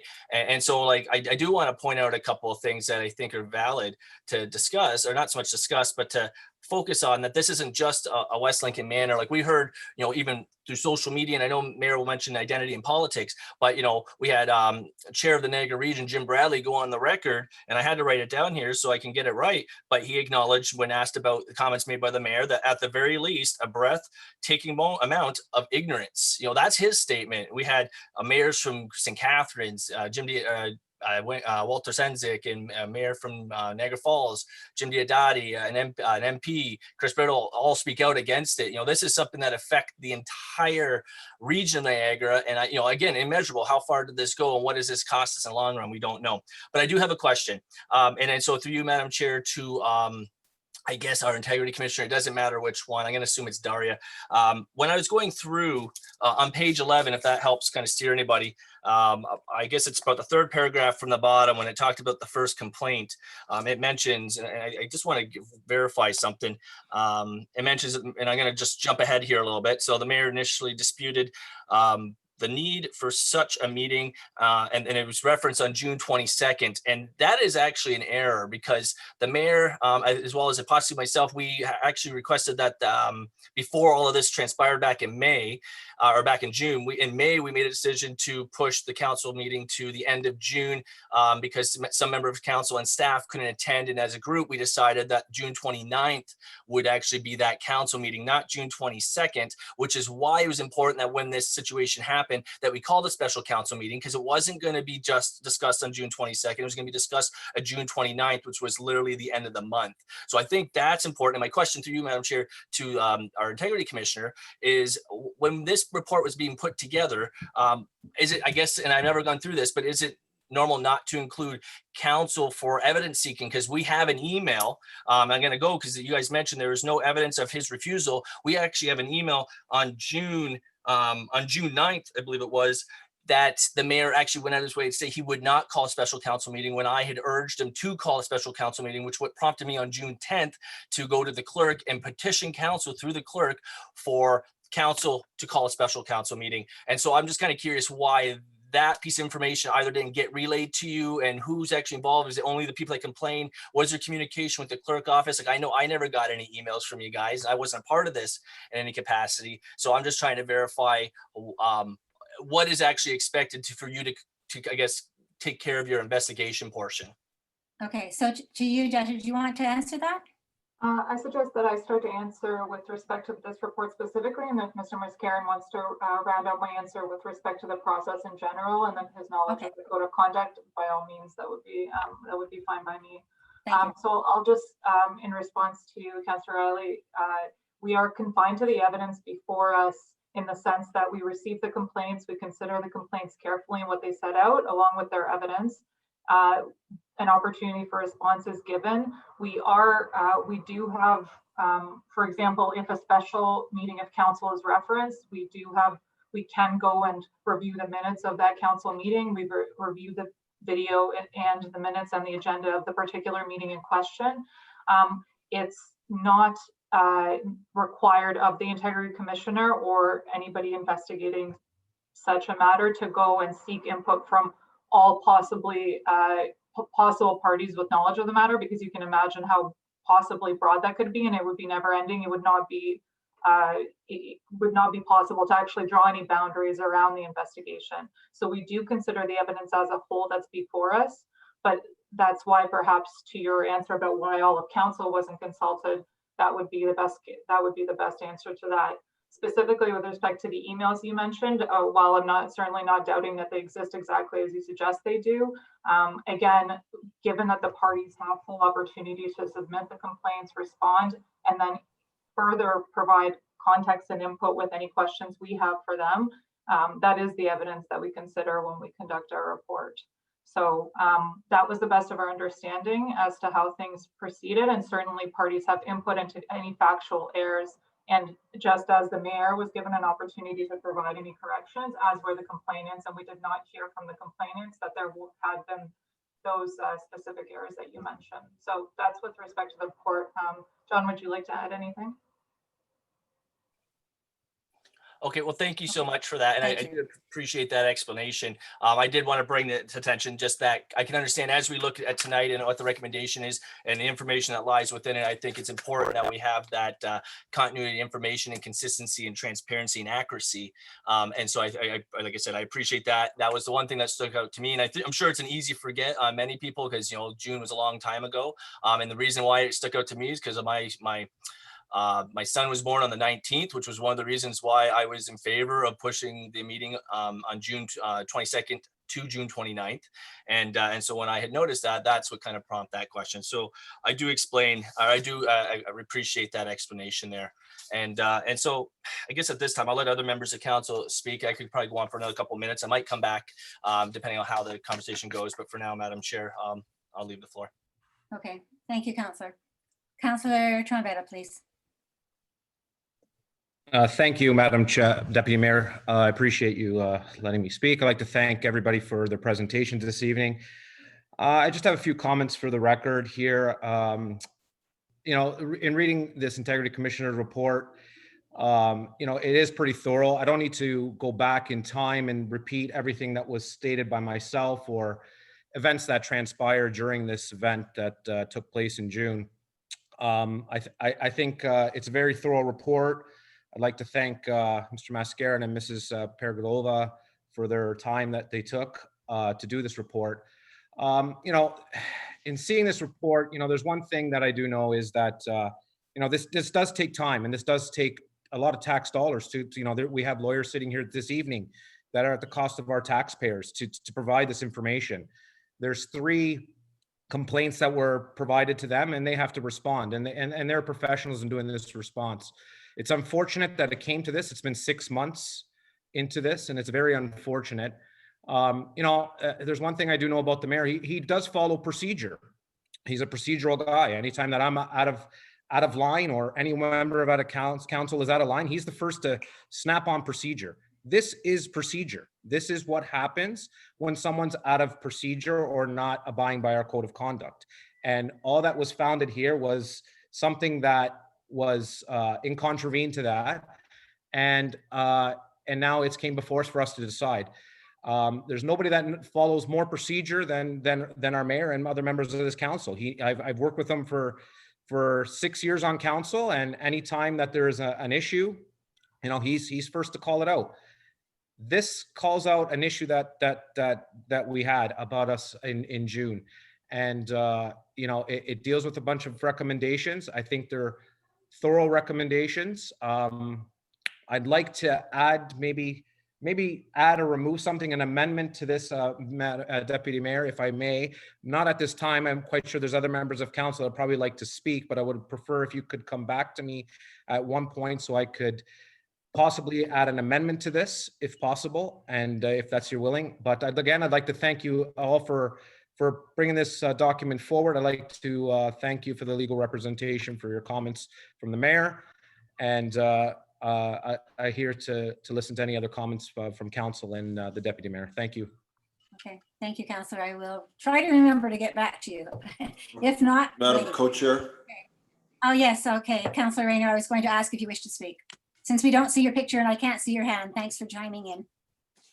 Thank you. I want to thank Councillor Trombetta for his comments. I would like to have a motion for it if I could. I would like to have number 6 possibly removed if other members of council would agree with that. And that reads, should council elect to provide sensitivity training to all members of council as part of their education and development, if attended by Mayor Bylsma, that this be considered satisfactory completion of the required training. This discussion tonight is about Mayor Bylsma, not about council. To me, they're two separate issues. So I would like to see that one removed. We are dealing with Councillor Bylsma tonight, not with training sessions of council as a whole. Okay, so do you want to make that motion that we remove that? I would like to make that motion that number 6 be deleted. So let's get a seconder and we'll go to our clerk and then we'll see where we stand with that. Okay, Councillor Trombetta, are you seconding that? Right? Yes, Deputy Mayor. Okay, so Madam Clerk,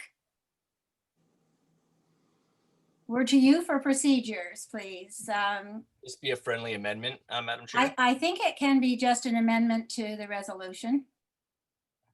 And then we can speak to it once we have it and then make a vote on and then vote on that. Okay, so Madam Clerk, please.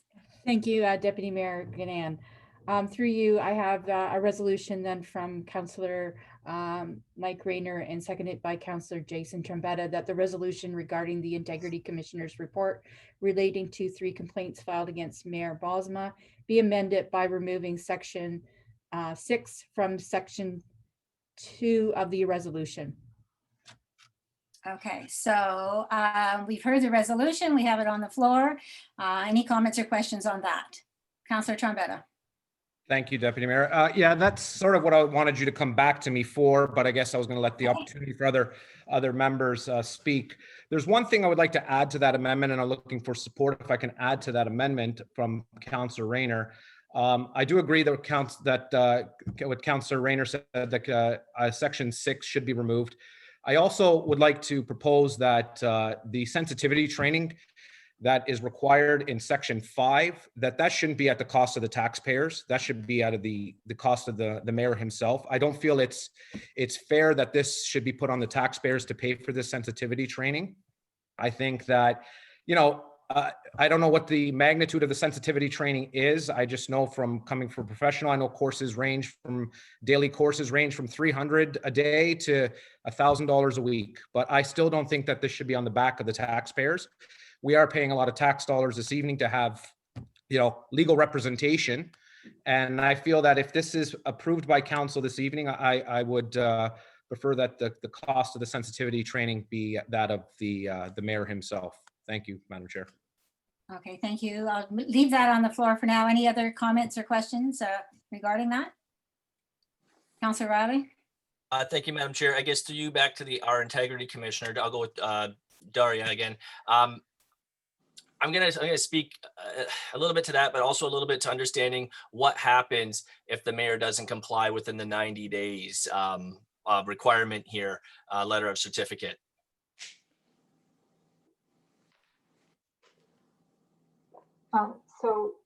Sorry, I heard the second part of your question, Councilor Riley, but was there a first part? No, so I think I was just asking, in the event that Mayor Bylsma fails to comply with the 90-day requirement to complete the sensitivity training, what is the course of action council would have to take? Would that be something that would come back and be more of the within what is it, the up to 90-day pay remuneration suspension? Like, I'm just trying to figure out what is actually gonna, what is at stake if he doesn't comply? Like, what if he just doesn't do it? Like, how do we, I know you guys want a certificate, but what is actually forcing him to do it? That's what I'm trying to understand. Apologies, Councilor Riley. I thought there might have been a first part of your question. John, would you like to speak to this from a code of conduct perspective? I saw you nodding. So. Yeah, thank you, Council. Sorry, Madam Chair, if I could respond to that to Councilor Riley. If council does impose the requirement and it is not acceded to and it's not complied with, then I suppose there's two things that can happen. One, council could take it into its own hands at that point and say, you haven't done it. Normally what I would do is I would write a supplementary report, indicate that council's resolution or bylaw was not complied with, therefore there's a willful defiance of the resolution, and would make a recommendation at that point to council. Okay. Sorry, Madam Chair. Riley. I guess historically, and I'm not too sure how many you've seen in this particular situation, but what's typically the recommendation? Like, I assume at that point it's probably pecuniary, right? So I'm assuming, and I don't want to put words in your mouth by any means, so I want you to verify that. But I'm just wondering if it makes sense to actually have that in the underwriting right now as a condition, than having to worry about going back to you later and costing taxpayers more money for you to write up another report. Back to you, Mr. Mayor. Oh, we can't hear you. I'm sorry. Through you, Madam Chair, to Councilor Riley. Yes, you could work something in right now. We haven't imposed any monetary penalty. We didn't feel that it was appropriate in this instance here, but certainly you could do that. And I understand your concern about having us further involved, further report, and further deliberation by council. Why not include something in it at this point? And I would submit to you, it is council's decision to make if that's the will of council. So another question, Madam Chair, back to you to, I guess, John there. I guess, and I don't know if I'm putting you on the spot, if you can even answer this, so please be frank with me. What would you recommend as a suitable suggestion for penalties, should that be the course and will of this council to follow with? Madam Chair, to Councillor Riley, I certainly wouldn't recommend the the maximum penalty, the 90 days. I would suggest something, certainly something that's escalated from another reprimand, but I wouldn't suggest something that's towards 90 days. I would indicate probably the range would be, if you're putting me to it, probably a 10-day suspension of pay, something like that. This has happened to me once before. Different circumstances. Head of council refusing to apologize and recommended or actually imposed a 10-day suspension of pay. Okay. Thank you. And so I guess I'll just come back to Councillor Trembetta's suggestion there. I'm not opposed to, putting this, putting the responsibility of Mayor Bylsma, I guess the sensitivity training on his tab.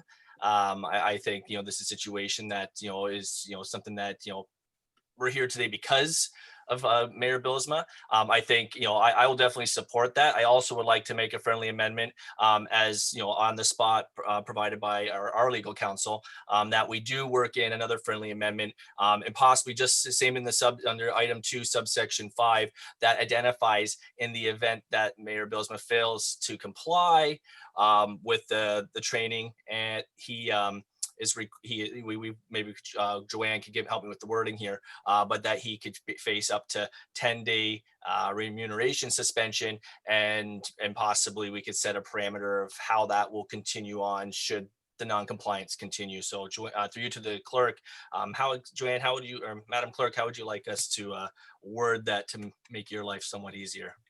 Okay, Madam Clerk, the pressure is on again as you continue to work on a resolution. Thank you. Thank you, Deputy Ganan, Deputy Mayor Ganan. Okay, so just give me a minute here. So just to be clear, it is moved by Councillor Rayner and seconded by Councillor Trombetta. So this is the resolution, and I want to make sure that they are also good with this, but I will read the resolution first. Okay, so just to clarify, Councillor Rayner, did the first part, asking for it to be removed. Councillor Trombetta asked for it to be at the cost of the mayor's own expense. And Councillor Riley, of course, has added on further through his questioning. So you perform your word magic there, and then we will go back to Councillor Rayner and Trombetta, both of them, and make sure that they are in agreement, if that's okay with you. Yes, that would be fine. Thank you. Okay, so I will read the resolution that I have, and I perhaps will need a little bit of help, but that the resolution regarding the Integrity Commissioner's report relating to 3 complaints filed against Mayor Bylsma be amended by removing Section 6 from Section 2 of the resolution, and that the cost of the sensitivity training as noted in Section 5 of Section 2 be at the cost of Mayor Bylsma and not at the cost of the Township of West Lincoln, and that in the event that Mayor Bylsma does not comply with the sensitivity training, that a suspension of the remuneration, I should say, I guess, of his remuneration of 10 days be imposed.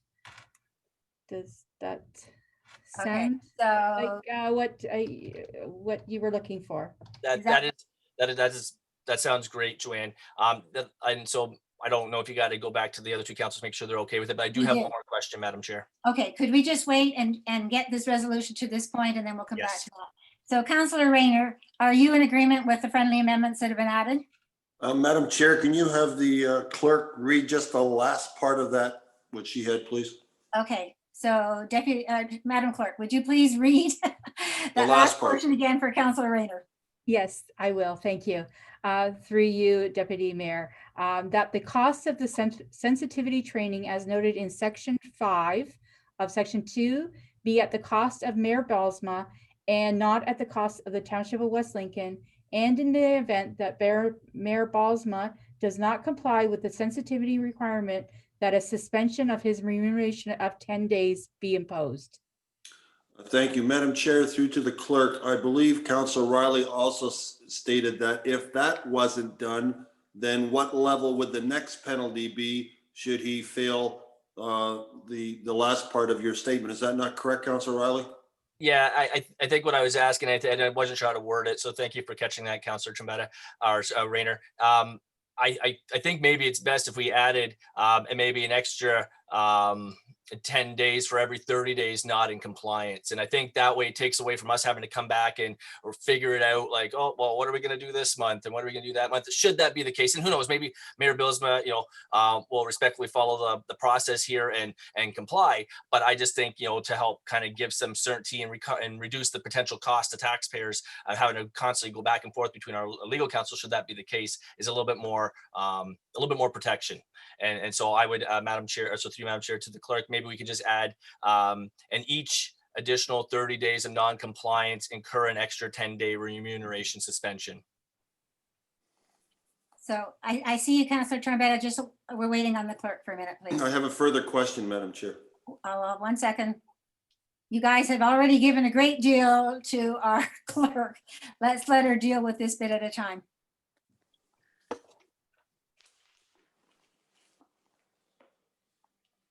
John, I can go to you while we're waiting for the clerk. Please, go ahead. Oh, Madam Chair, members of council, I have to indicate I'm not in agreement with the requirement that the cost be at the mayor's expense, and I'll tell you why.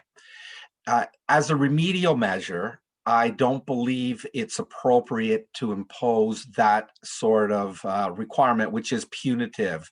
It's requiring the mayor to pay out of his pocket. I understand the reasoning behind it, but I would suggest to you that I certainly would not recommend that any sensitivity training be at the mayor's cost.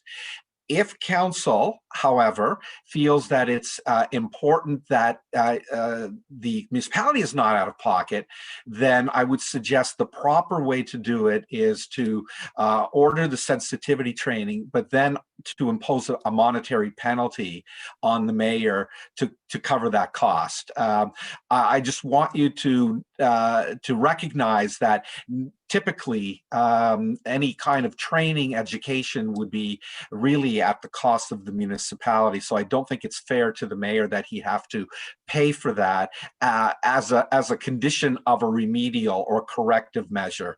So if in fact council, and I understand the reasoning, please don't think that I don't, but if you're going to do that, then I would suggest then that council impose a monetary penalty by saying a suspension of pay for X number of days to cover the cost of the remedial measure, which is the sensitivity training.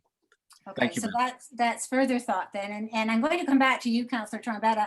Having heard what our integrity commissioner has said, your thoughts, sir, on If the clerk would like to word it that way, I'm not opposed to it. Like I said, these courses can last a day, could be $300. And like I said, and multiple training courses that are provided in Ontario, those where they range from, if not 300 and up. But I don't know how lengthy the course has to be. I don't know. I guess that comes from our CAO if they find the course, or that comes from the integrity commissioners and what type of course needs to be taken. The other thing I would just like to add, I know we're saying 10 days, 10 days, 10 days, but is there a final deadline to achieve all this stuff? Like if it, now I know the mayor, I'm quite sure he will do his due diligence, and I know he will be, I think he would adhere to this. I hope he would, but you know, can it be dragged out to the next election and then wait till the next election comes and say I didn't do it, and then all of a sudden we have a new council and okay. you know that new council forgoes it? How does that work? Is there a certain deadline? So let's just sort of stop the around and around and around for a little bit.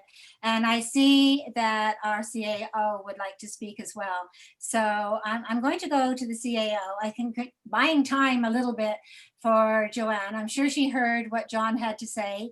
I was worried a little bit that it was getting a little bit punitive, and we're trying to be remediating here. But I also understand where we're all coming from in terms of not costing the municipality any more money for any of this. And so I'm going to just sort of call a halt for a minute. We're going to hear from our CAO. Bev? Thank you. I just wanted to point out one thing, and this is just for your consideration as you move through your deliberations.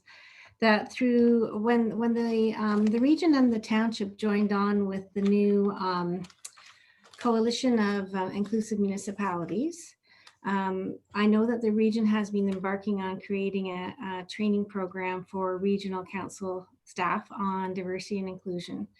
And I've actually been chatting with their new staff person about potentially bringing in some training for either staff or council in the future.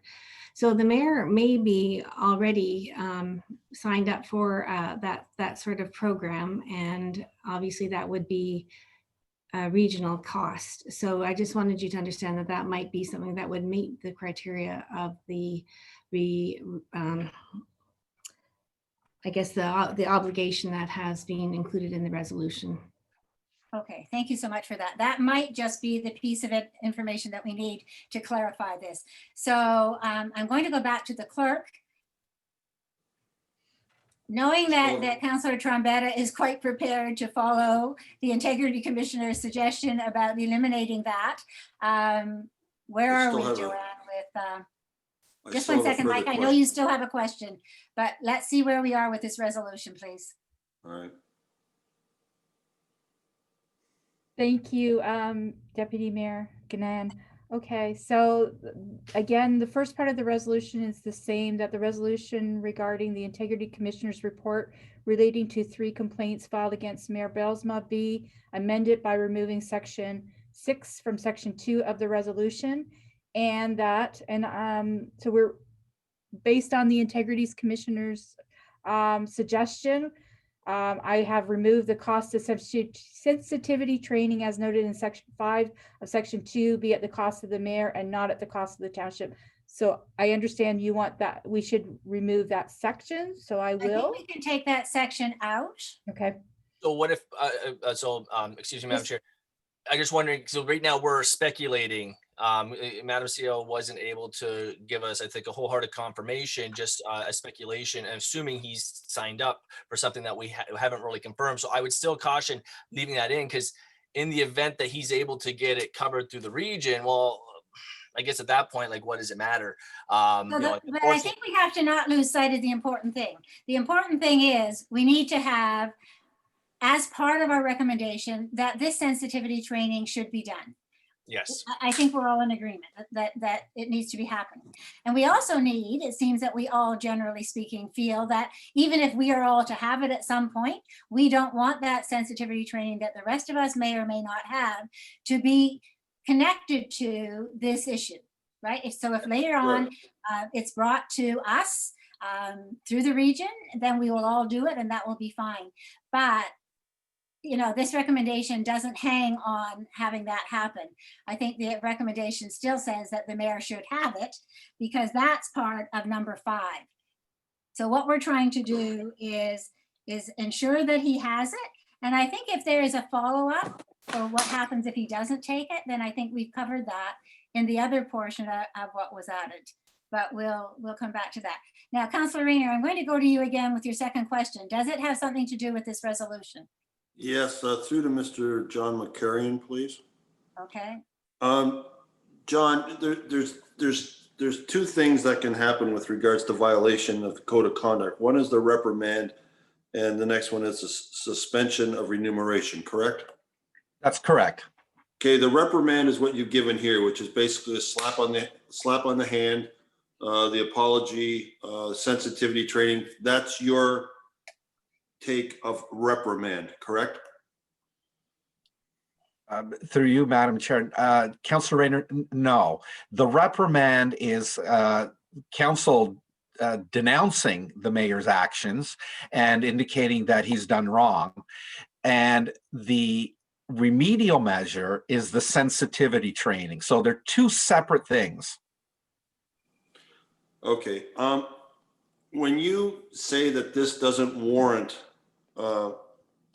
suspension of remuneration, do you take this case as itself? What I'm trying to say, if there is past violations of the code of conduct, which this individual has had, is it any bearing on your decision? It's like, to me, it's like a penal system. If you go in front of the judge and you've robbed the bank for the 3rd time, your sentence is going to be a little different than if it's your first time. Do you look at that, or do you base it just on this? Because this particular individual has a considerable track record, I believe. Okay, so thank you, Councillor. Go ahead. Yeah, Madam Chair, thank you. I'm not aware of that. We dealt with the evidence before us. There were 3 complaints, all dealing with the same set of circumstances. And we made our determination based on those facts, as Ms. Perigudova earlier said. If there had been earlier code of conduct complaint investigations and findings that there had been contraventions on similar matters, and perhaps lessons hadn't been learned, we would have looked at it differently. We did not see that. We were not aware of that, Councillor Reiner, and so we made our determination based on what the facts were in front of us. Thank So you. you I think, Councillor, I think that already had been explained through one of Councillor Riley's questions when Ms. Perigudova talked about the fact that they just looked at the details of these 3 complaints that had come forward. So thank you. Okay, so I'm going to go back to our poor old clerk. Madam Clerk, where are you with this? Okay, thank you, Deputy Mayor Ganan. Okay, I have the resolution here. That the resolution regarding the Integrity Commissioner's report relating to 3 complaints filed against Mayor Bylsma be amended, by removing section 6 from section 2 of the resolution, and that in the event that Mayor Balsma does not comply with the sensitivity training requirement as provided in section 5 of section 2 of the main resolution, that a suspension of Mayor Balsma's remuneration of 10 days be imposed, and that an additional 10-day suspension of Mayor Balsma's remuneration be imposed for every 30 days that Mayor Balsma does not comply with the sensitivity training requirement as provided in section 5 of section 2 of the main resolution. Okay, so. I hope that's not Councilor too late. Rayner, are you fine with that friendly amendment? Not so friendly amendment? Yes, I guess so. Okay, and Councilor Trombetta, sir, how do you feel Yes. about that? Thank you, Deputy Mayor. Yeah, that's fine. If it can tie, I guess if the training is doing it, I guess I will respect the Integrity Commissioner's I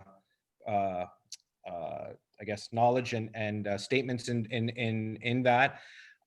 Is there? I also remember reading that it has to be shown on our website, a certificate. Is that true within the report there? No, I think the apology was to be put back on the website.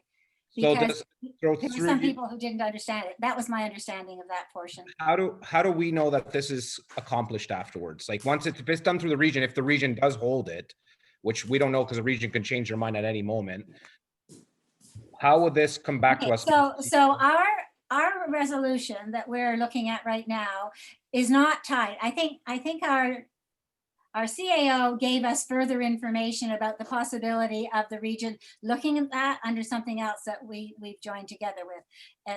You know, the other resolution. It was tying it together, Deputy Mayor. It was tying it together in that it could happen that way.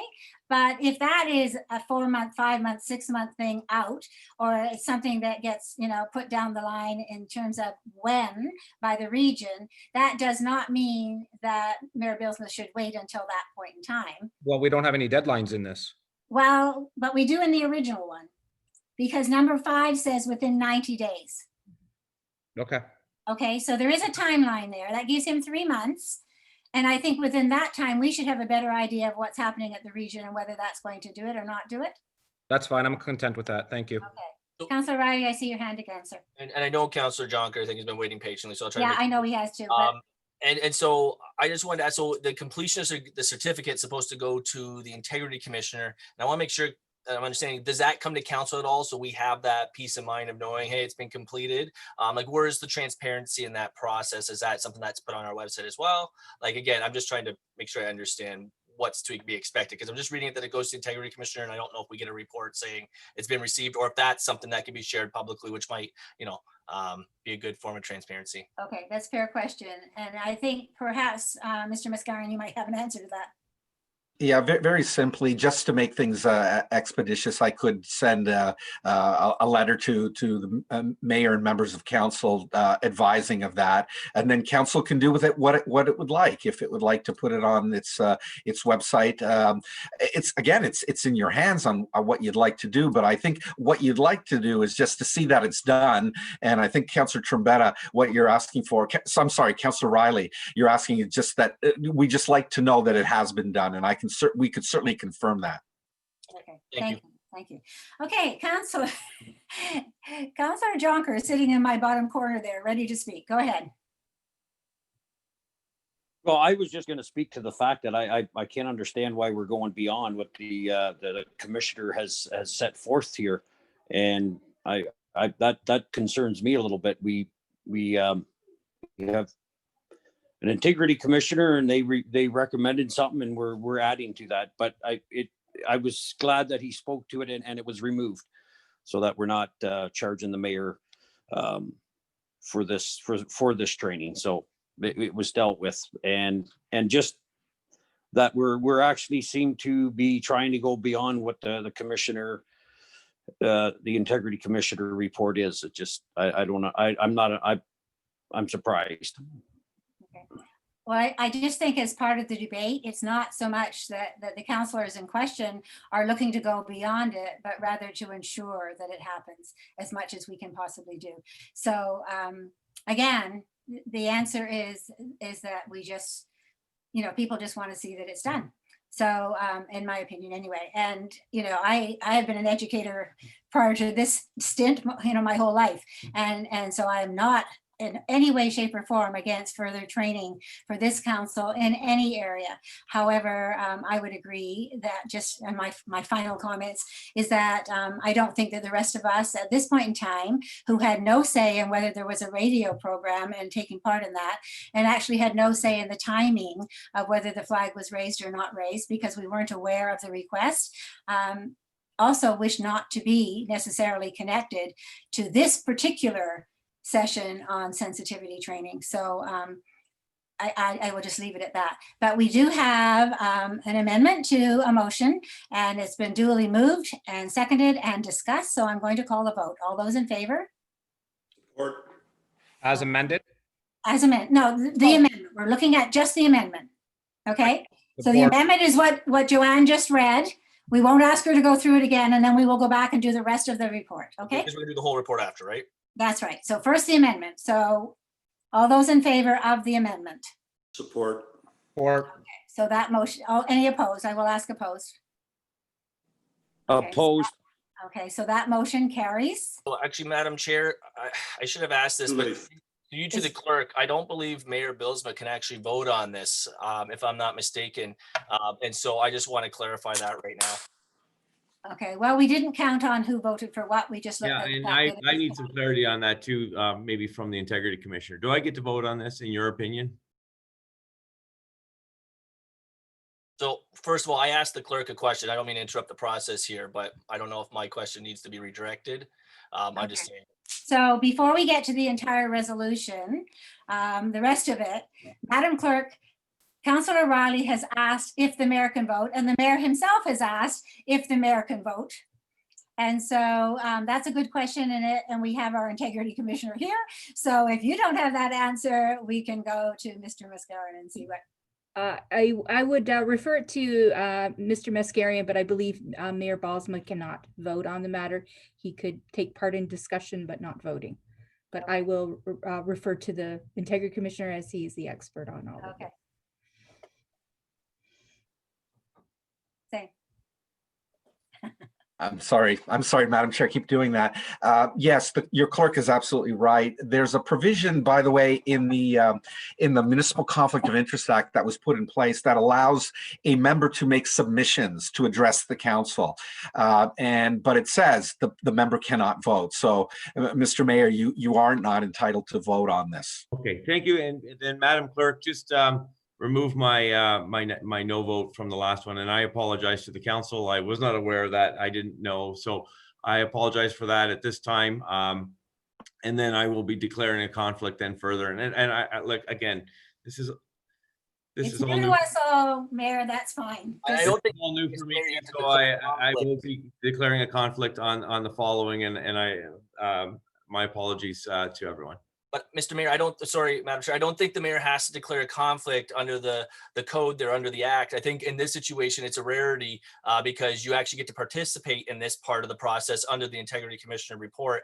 If this was a pecuniary situation that wasn't coming forward as Integrity Commissioner, then you'd have to remove yourself entirely, but you don't necessarily have to declare conflicts. I think that's just a given. So I don't think you did anything wrong is all I'm saying. Again, it's just a matter of understanding what you can and can't do information. Okay, thank you. So we have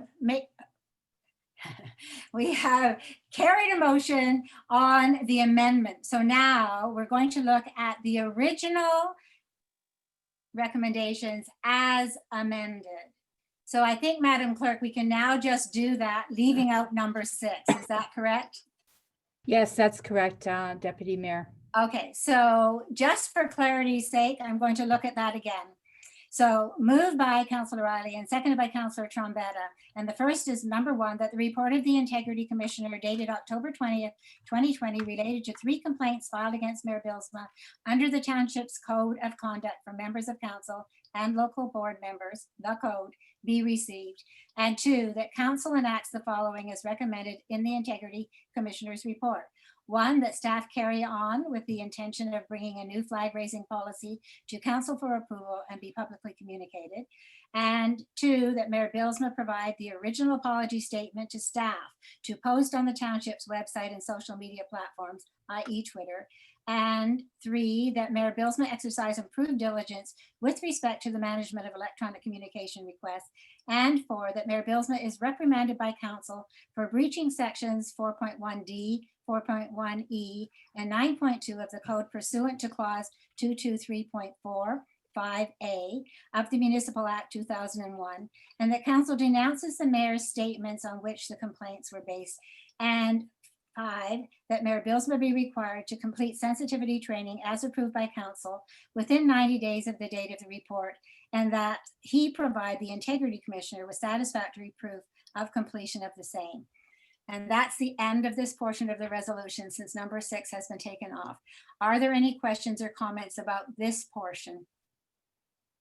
Councillor Riley. Thank you, Madam Chair. I'm just going to call a recorded vote for the sake of transparency. So. Okay, thank you. Any further comments or questions? Okay, so I see no one else. Mike, Councillor Rayner, no comments, questions about the rest of it? No, I'm fine, thank you. Okay, thank you. All right, so now Mayor Bylsma, that you are allowed to speak, obviously, under this. Is there something further you wanted to say, sir? No further. I've been listening. Thank you very much. Okay, thank you. Okay, then, Madam Clerk, we're ready. Thank you. Sorry. Just opening up.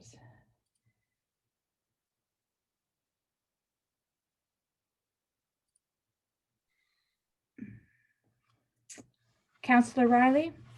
Support.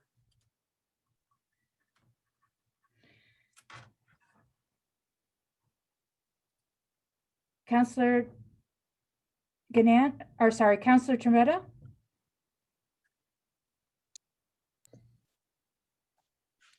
Support. Did you get that, Joanne? Support? Thank you. Councillor Jonker? Oppose. Councillor Rayner? Support. Deputy Mayor Ganant? Support. The vote is 4-1. Okay, thank you, Madam Clerk. Sorry to put you through all of that rewriting, but thank you for that. And thank you everyone for your participation. And Mayor Bylsma, I'll turn the meeting back over to you. Thank you. Thank you very much, and to all. So at this point, we will be moving on to regional councilors' remarks, and I'd like to call upon Councillor Witteveen at this time to enter his comments into the record. Okay, thank you, Mayor, and good evening, Mayor and members of council, staff, and the public. So I'd like to just start this evening with some updates on the committees that I sit on. Public Works, on October 13, we received a couple presentations of our new waste management contractors, Miller Waste and Green for Life. As most of you know, the new collection contract started October 15th, and our new collection contractor for this 7-year contract is Green for Life. Quick company bio, their headquarters are in Vaughan, and the company has a staff of 15,000 employees. 9,500 vehicles in their entire fleet, and they do service many communities within Canada. Green for Life has purchased compressed natural gas vehicles for more cleaner burning fuel and a more environmental friendly fleet. So as to date, I've heard good reviews of their service as they become more familiar with our geography. Lastly on this, I'd like to suggest to residents and counselors and those that are listening that we're able to download the Niagara Waste Region Waste Collection app for friendly reminders of your collection dates, as we've gone to an every other week collection, and also for this this winter, letting you know if there might be possible delays due to the weather. So later that day, after the public works, I attended Public Health and Social Service Committee, where we had a presentation on Reach Niagara presented by Dr. Carl Stobie. He's the medical director, and David Van Velzen, the executive director of REACH. So the request to the region was to support an extension of alternative funding plan currently provided to network primary care physicians across Hamilton to REACH and Niagara, which would allow local physicians and specialists through ongoing compassionate, accessible care to marginalized across the region, as well as supporting the necessary infrastructure to continue into all of Niagara. So a quick overview of the staff and that services this program are a doctor, a nurse practitioner, and they service 3 shelter-based clinics with a fourth one planning to be in Welland. So REACH is the first contact within the system that cares for 80% of the problems in this demographic group. Prevention is taught and for completed to find social assistant programs so that they can look after their overall health once their life becomes more stable. REACH also gives them a best care plan where they have a single prescriber of medicine for best care plan. Interesting enough, through COVID, medical residents were given shelters that were treated like practices, and they were on call 7 days a week, and their supervision was provided by McMaster faculty. So as you see, these are good practical solutions for this demographic group within our community to make sure they are cared for by public health. The letter of support was granted and forwarded to the Ministry of Health and our local MPs. So next, we received an update on our long-term care facilities by Henry Coney, a lady by the name, she has her name Henry, just for those that may think it's a male. And she's the director of our senior services. So when residents are, just some high level interesting facts here of our long-term care, since it was an update. So when residents are admitted, they're frail, and 86% have cognitive impairment, 84% are incontinent, and 31% require extensive or total assistance with meal service. 67% require extensive or total assistance with transfers. 58% are over the age of 85, and 12% are over the age of 95. So that's to me, that struck me as when we think of our long-term care facilities, you know, when our seniors reach that age, that's when they're coming into the long-term care facilities. So one thing we can say for our Niagara run facilities, that no residents passed away because of COVID virus. So this says a lot about our quality of our staff and our facilities. So I think, you know, we can be very proud of having, you know, regional run facilities and know that our residents are getting our good care. So the next day, I attended the Planning and Economic Development, which our Commissioner of Planning, Reno Mastacci, gave notice of his retirement at the end of October. So we started a process to finding his replacement, and we will need to fill his vacancy as soon as possible, as we're in the middle of our official plan. So and then we had an interesting statutory public meeting of our regional official plan of a Northwest Welland urban boundary expansion. Just thought this would be interesting as we in our community is going through a similar urban boundary expansion, and this is a study area is approximately 190 hectares, and the built up area will be 58 hectares, and they've designated 38 hectares for environmental area and 102 hectares for a designated greenfield area. So this is what Welland is doing to help meet the new growth targets set by the province.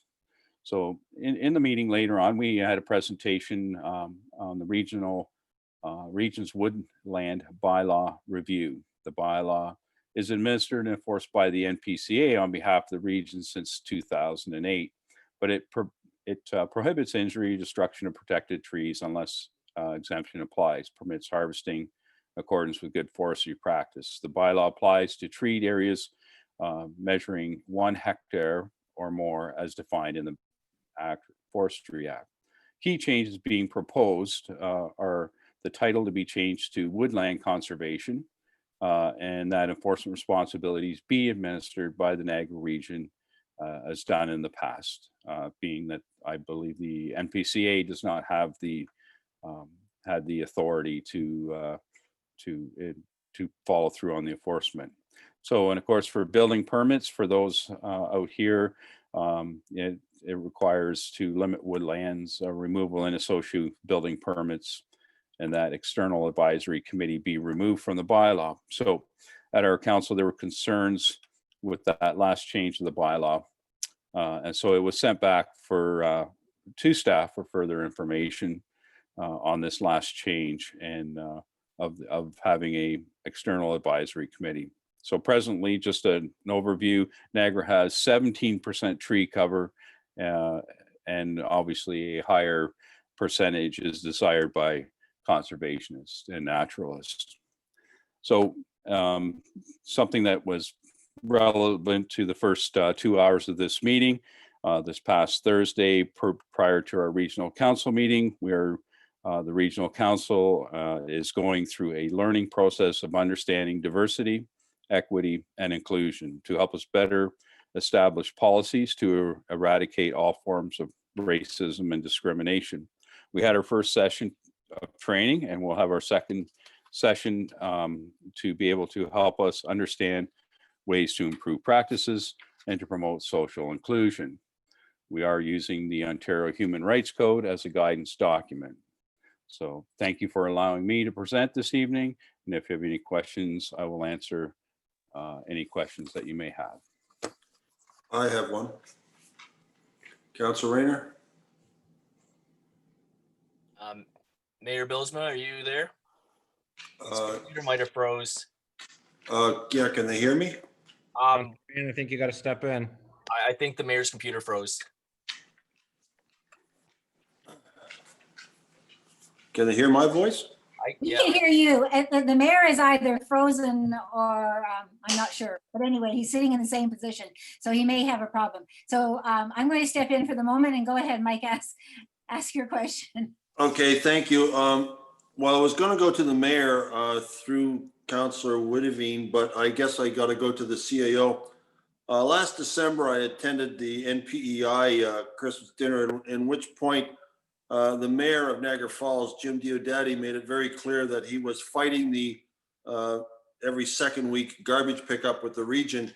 And I indicated to the CAO and the mayor to get in contact with the mayor of Niagara Falls, who said he had legal counsels from Toronto that are going to fight this to the bitter end because it's less service for more cost. And I haven't heard anything about it since.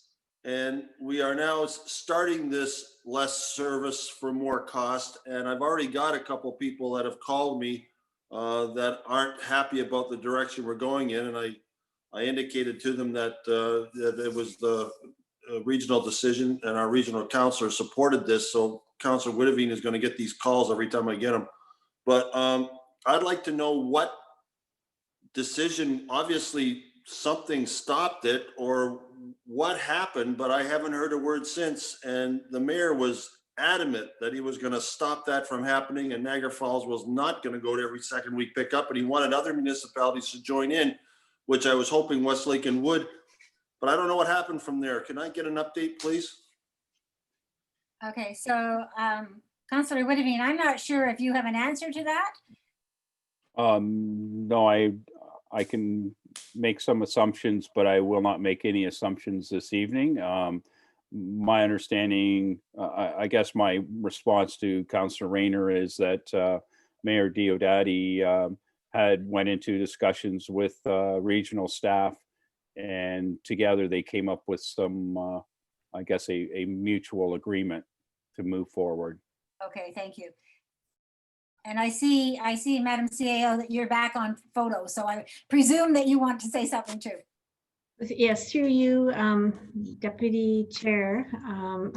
Deputy Mayor. I know, Dave, I will gladly give this back to you, but you either froze up or you fell asleep. And I think you froze up.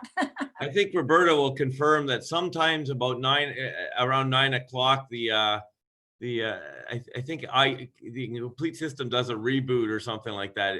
And it has cut me off almost the exact same time before. So Okay, so the question that I'll go back to the CAO and then I'll come back to you. okay, Madam finish CAO. off that discussion. Sure, go ahead. So well, the question was from Councillor Rayner, following up on the conversation he had with Mayor Diodati at an MPI dinner last year, requesting that you and I meet with the mayor and CAO of Niagara Falls to look at their process for potentially changing the new reform of the waste collection. And the mayor and I did have a conversation with them. However, that was all we had. There was, and I do believe that as Regional Councillor Whittabine has suggested, is that the Niagara Falls had further exclusive discussions with the region, but I do understand that they are still on the same system as everybody else in the region. Okay, thank you. And so back to you, Mayor Billsma, you're in charge now. Yeah. So, and just to follow up, it was worthwhile, and Councillor Rayner, it's worthwhile to ask the question, and that's what Councillor, or we refer to him as Councillor Diodati, but Mayor Diodati was also doing. But in the end, you know, further analysis with legal and with other tendering processes, and when you get the whole fulsome picture, he joined the rest of us in the regional plan. Well, that's a shame, because he was so enthusiastic and he was so positive. Yeah. And I was so hopeful that it would happen, and then all of a sudden it just died. Yeah, no, and yeah, maybe by nature you should know he's always enthusiastic. He's a great mayor, and I consider him a friend. So, Councillor Riley. Thank you, Mr. Mayor. I guess through you to Councillor Whittabine or yourself even. I did want to make a comment that given our first week, last week there with the service, that it was, at least, where I live, exceptional service, picked up on time. I haven't heard anybody can reach out to me other than that one email where somebody had reached out, and I'm not too sure exactly where they were from, but the staff had shared an email of someone who was upset. I did want to mention that in case there's confusion, I understand the bi-weekly is a pain in the butt. I'm not going to dispute that. For those who've downloaded the app, you get a nice reminder, and it actually specifically tells you what's going out that week and what's not. So I understand for some members of our community who might not be maybe as tech savvy or familiar with apps, yeah, it's probably going to hurt for a bit until you get that from familiarity with the process. I certainly, I wish it was weekly still personally, but I understand that the effort is to help encourage diversion. I do think it's worth noting though, I don't think it's so much that we're getting less service because they're still picking up 2 bags every 2 weeks. It's just they've changed the process of it. So it's a more of an inconvenient process than it was convenient before. And I think that's a little bit of a hurdle. But I did want to say, like, well, one thing that really I thought was respectable is for the first time, and maybe it's just because it's the novelty hasn't worn off for the new job that these gentlemen have or ladies have, but they neatly put my recycling and my compost down. It wasn't just like tossed in the ditch. So that went a long way in my good books, I thought. So the other question I have, and I don't think Councillor Whittabine, at least on my end, I think you cut out a little bit, but I don't think I missed the core of it. I was curious. I know on October 14th, I believe you guys were passing a tree bylaw policy, and I was curious. So either through the mayor to you, or actually to the mayor, did that get successfully passed? And if so, how do I get a chance to look at that and view it just to see how we can apply it here in West Lincoln? Yeah, go ahead. Answer? Okay. Yeah, through Mayor to Councillor Riley, as I stated in my report, Council had a whole fulsome discussion, and there were concerns about the lack of an external advisory committee in the bylaw. So a motion was presented, and it was sent back to staff for further information. So it was not passed, Councillor Riley. It's still in process to get to that stage. Okay, I appreciate that. And I'm sorry, like I said, you're cutting out a little bit there, and I thought I heard something that's kind of what triggered it, but I wasn't sure if I heard the entirety. So I do appreciate re-explaining that. Any further for Councillor Whittabine? Seeing or hearing none, thank you, Councillor, for your report. Thank you, Mayor and Council, and I will have to, I have a farm to look after, so I have to apologize. I'm going to exit the meeting and go to work. So thank you again for having me and look forward to our meeting at our next meeting. Okay, thank you. Mayor, don't work too hard. All right, now we're moving on. Council minutes for September 28th. Councillor Jonker, you have the resolution for this item. I do. Moved by myself that the minutes of the open session portion of the September 28th, 2020 regular council meeting be accepted, and that the confidential minutes relating to the closed session portion of the September 28th, 2020 regular council meeting be accepted, and that the minutes remain confidential and restricted from public disclosure in accordance with exemptions provided in section 239 of the Municipal Act. Thank you, Councillor. Can I get a seconder for that motion? Councillor Riley, thank you very much. Any comments or questions? Seeing or hearing none, I'm going to call the question. All those in favor? Support. And thank you, Councillor Rayner, and that is passed. Moving on, we have a public meeting under the Planning Act, minutes of October 13, 2020. Councillor Rayner, you have that resolution. Thank you, Mr. Mayor. This is a public meeting under the Planning Act, read the minutes of October 13, 2020.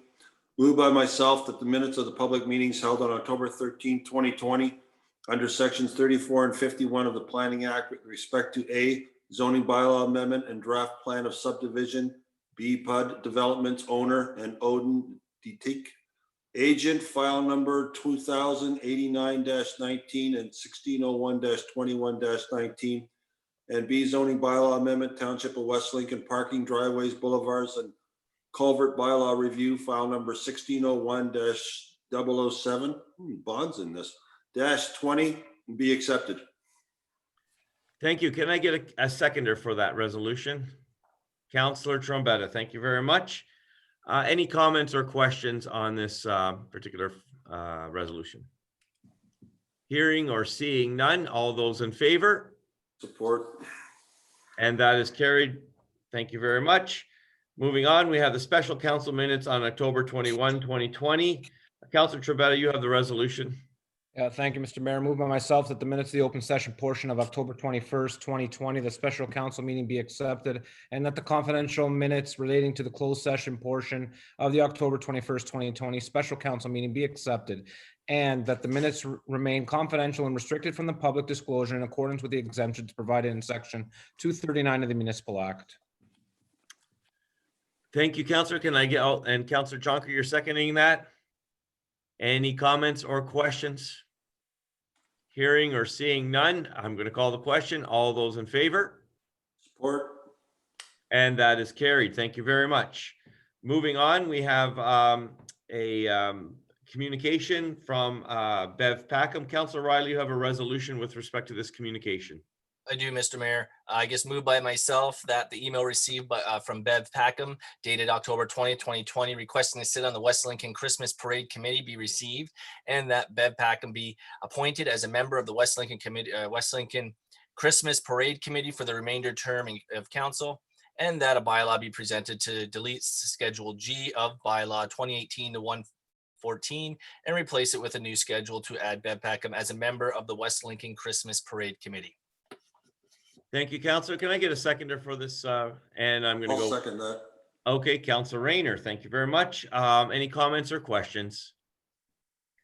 Hearing or, Councillor Trombetta, go ahead, sir. Yeah, Mr. Mayor, I just wanted to say, this woman doesn't get a lot of credit. She's been so involved with this community for so many years. I just thought it'd be fitting that, I give her a lot of credit. I commend her a lot. Like, she's always been committed and so invested in this community.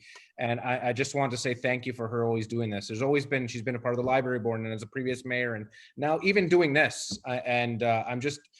It's impressive. So I just wanted to just put that out there, Mr. Mayor, about the comments on Bev and what Mrs. Packham, what she brings to this municipality. Yeah, that's why I second it. Councillor Riley. I guess just to And on that, she actually was able to attend our last Christmas parade meeting. Sorry, I can't even speak. And so she fit in just like an old shoe there, just like kind of picked up as if she's been there all along. She's going to be our secretary, and yeah, she's definitely a valuable member of our community and a valuable asset to the committee. So we're very happy and pleased that she put her name forward, and look forward to working with her over the remainder of the term here. Okay, thank you very much. Any others? Seeing or hearing none, then I'm going to call the question. All those in favor? Support. And that is carried. Thank you very much. Moving on, we have a communication from Shelley Bradrick. Councillor Jonker, you have a resolution with respect to this communication? Yes, moved by myself that the correspondence received from Shelley Badrick dated October 22nd, 2020, advising of her interest should council appoint for the Ward 2 council vacancy be received for information. Okay, at this time, can I get a seconder to receive that? I'll second that. Thank you, Councillor Rayner. Any comments or questions? Hearing or seeing none, I'm going to call the question. All those in favor? Support.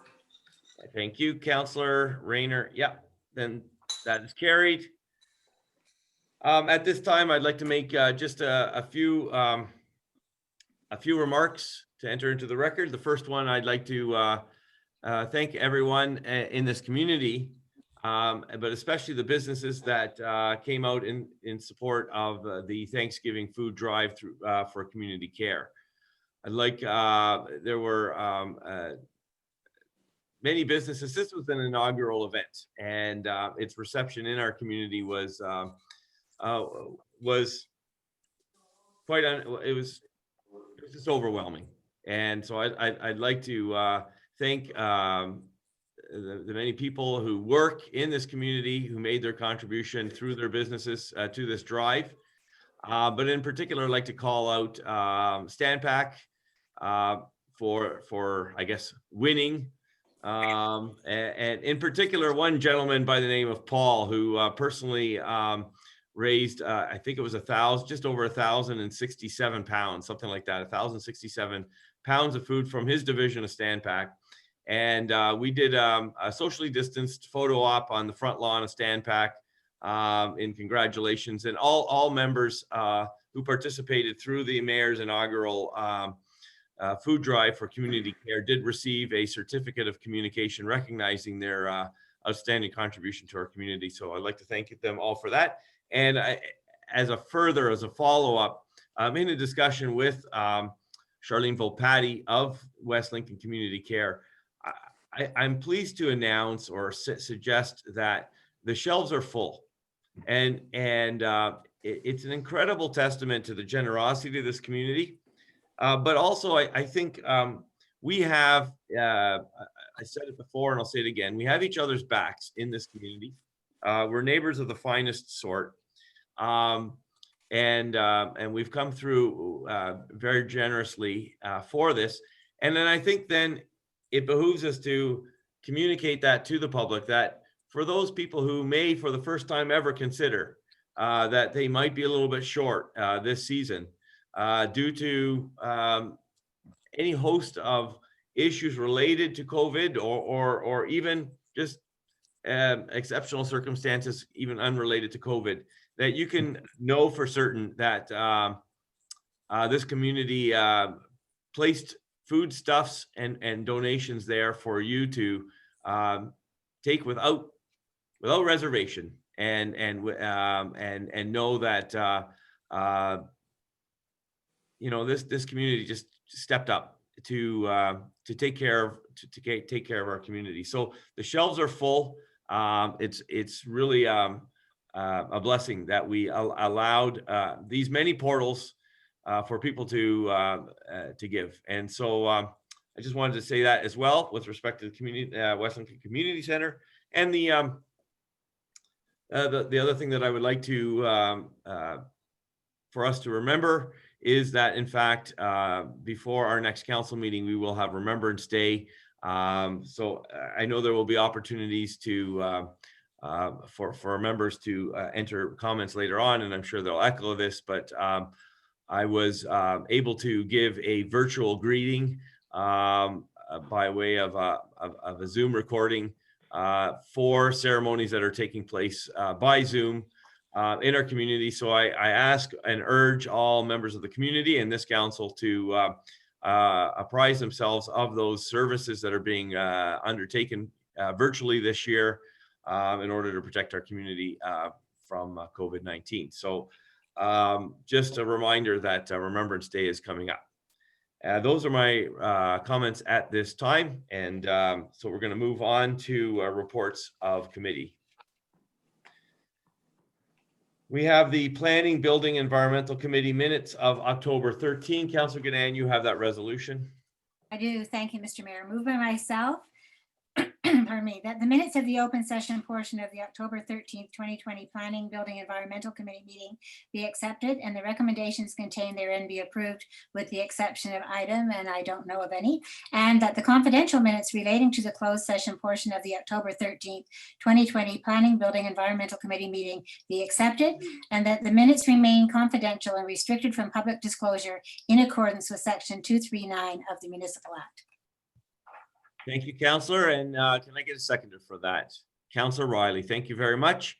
Any comments or questions on that set of minutes? Seeing or hearing none, then I'm going to call the question. All those in favor? Or thank you very much. That is carried. Moving forward, Administration, Finance, and Fire Committee. Councillor Rayner, you have the resolution.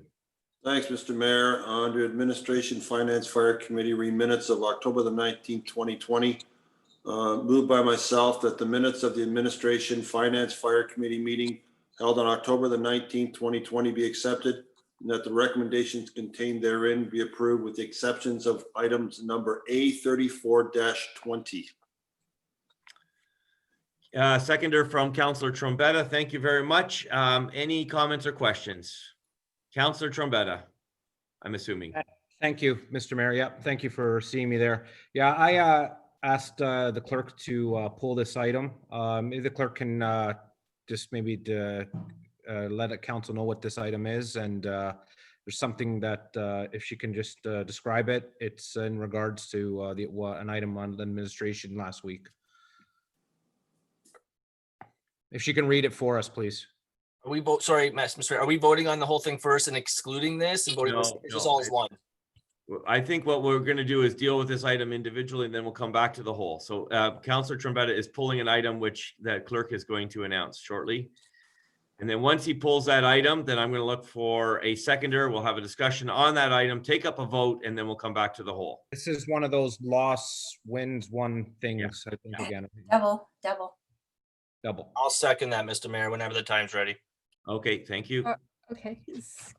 Thank you, Mayor Balsama. I'm sorry, I missed who seconded the original resolution to accept the minutes with the exception of 834-20. That was Councillor Trombetta did second it.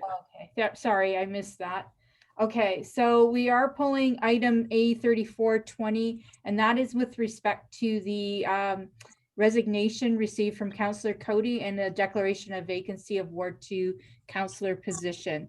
So my suggestion is that we would deal with the original resolution to accept everything else but A34-20, and then I can proceed with explaining the double negative issue for A34-20. Great, Okay, thank you very much. So we're going to exclude this. So with the exclusion of that item mentioned by the clerk, we're going to vote on the rest. Any comments or questions on the balance of minutes? Seeing none, then I'm going to call the question. All those in favor? And that is carried. And then come back to the item that was pulled. So I'm going to assume Councillor Trombetta pulled it, and Councillor Riley, you were going to second it. So we have a discussion, or opportunity for discussion. Any comments or questions? Councillor Trombetta, I'm going to go to the clerk first. All I was going to want, Mr. Mayor, is just to refer to the clerk to read this motion, and then if anybody would have comments or questions afterward, then I think that's appropriate. Okay, great. Thank you. Madam Clerk. Thank you, Mr. Mayor. Through you to Councillor Trombetta. So the process that we have to deal with respect to A34-20 it's a double negative. So basically it was lost at the committee on October 19th.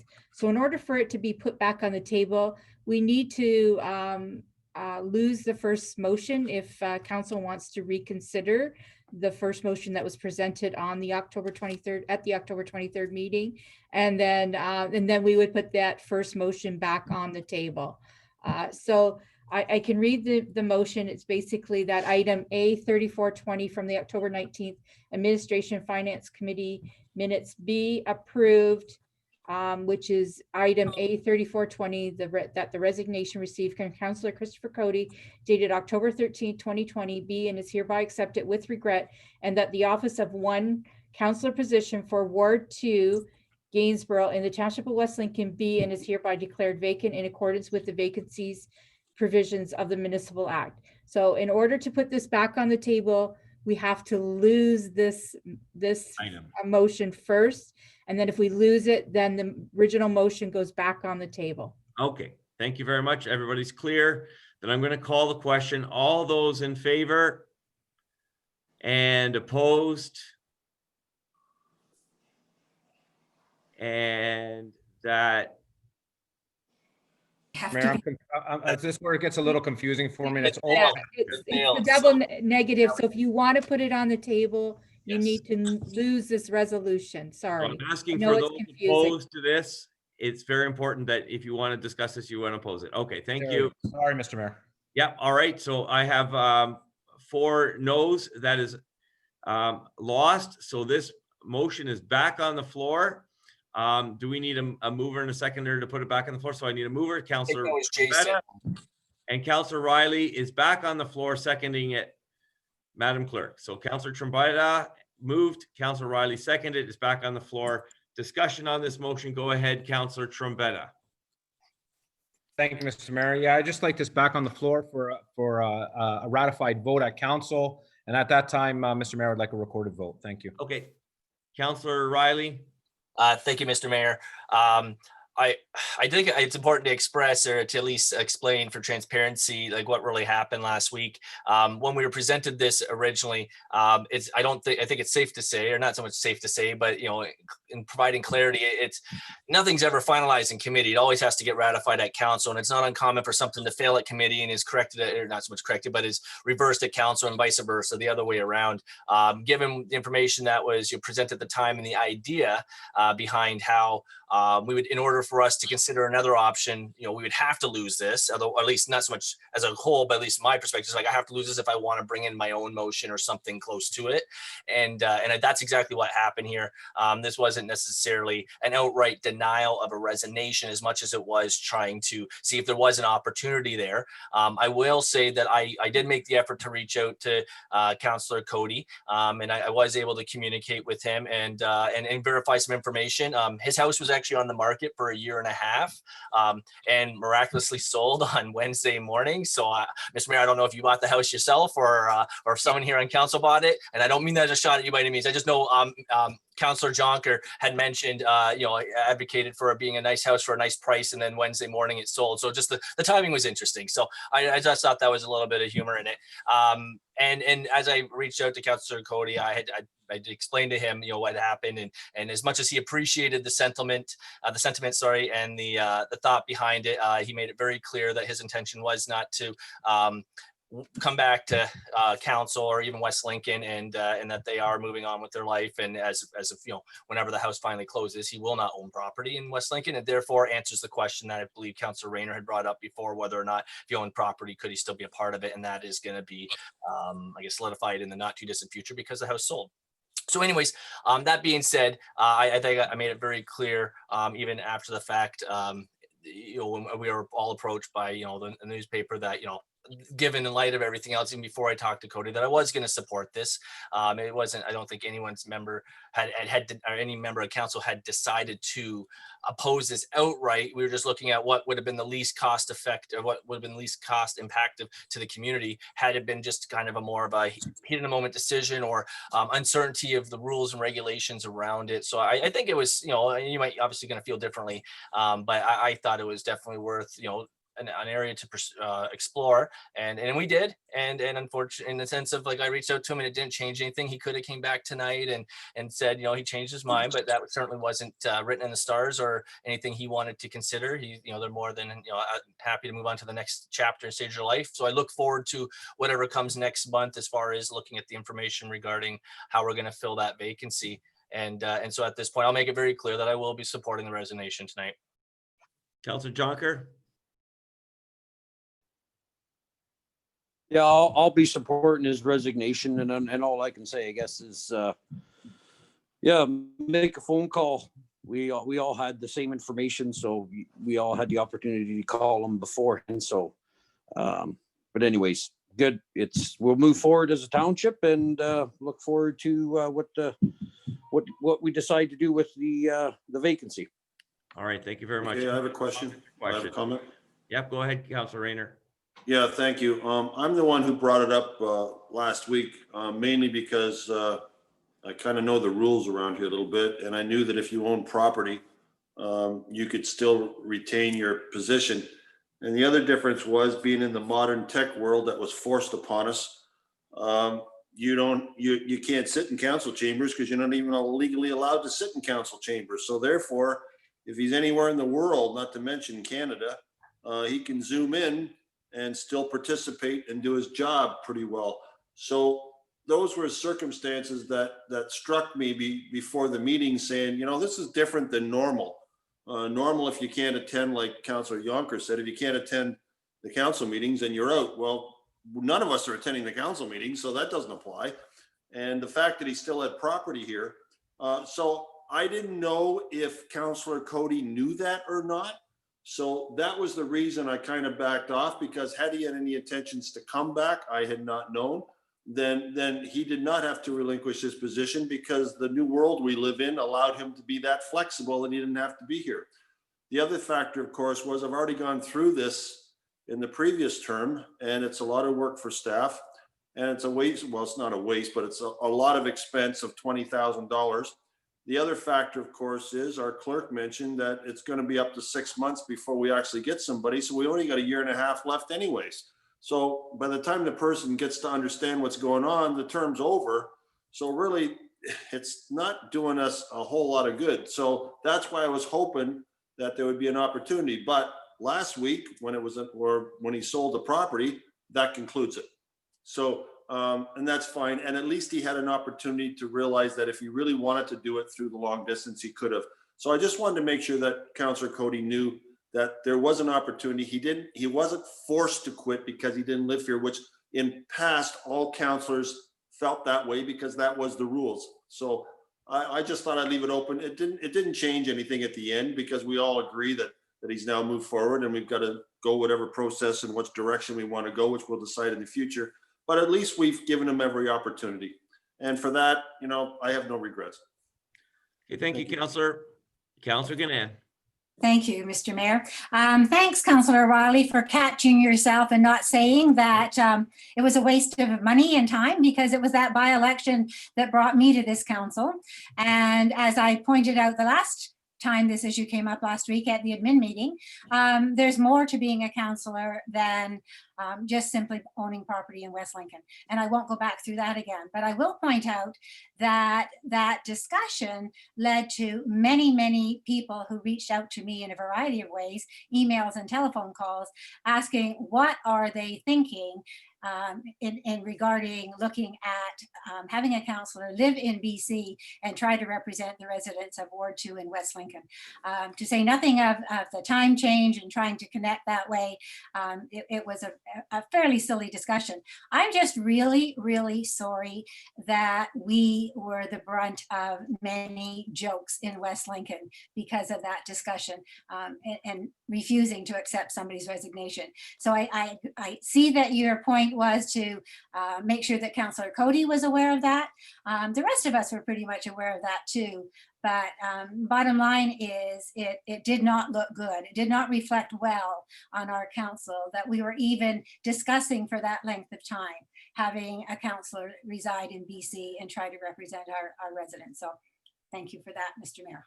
Okay, and a recorded vote was called for. Okay, Councillor Riley, you want to? Thank you, Mr. Mayor. I just want to mention, and Councilor Gannett, I hope you don't take any offense when you said you caught my tongue there or whatever about making No, it no. waste. I just want, I meant like more like Councilor Rayner, sorry. Okay, because I was No. making in my perspective from like unnecessary spending. Okay. But hold on. So, with all that being said, like I actually had some people reach out to me and say the contrary, that it was because of the concern of like, why are we going to spend money on an election? That seems to be the concern.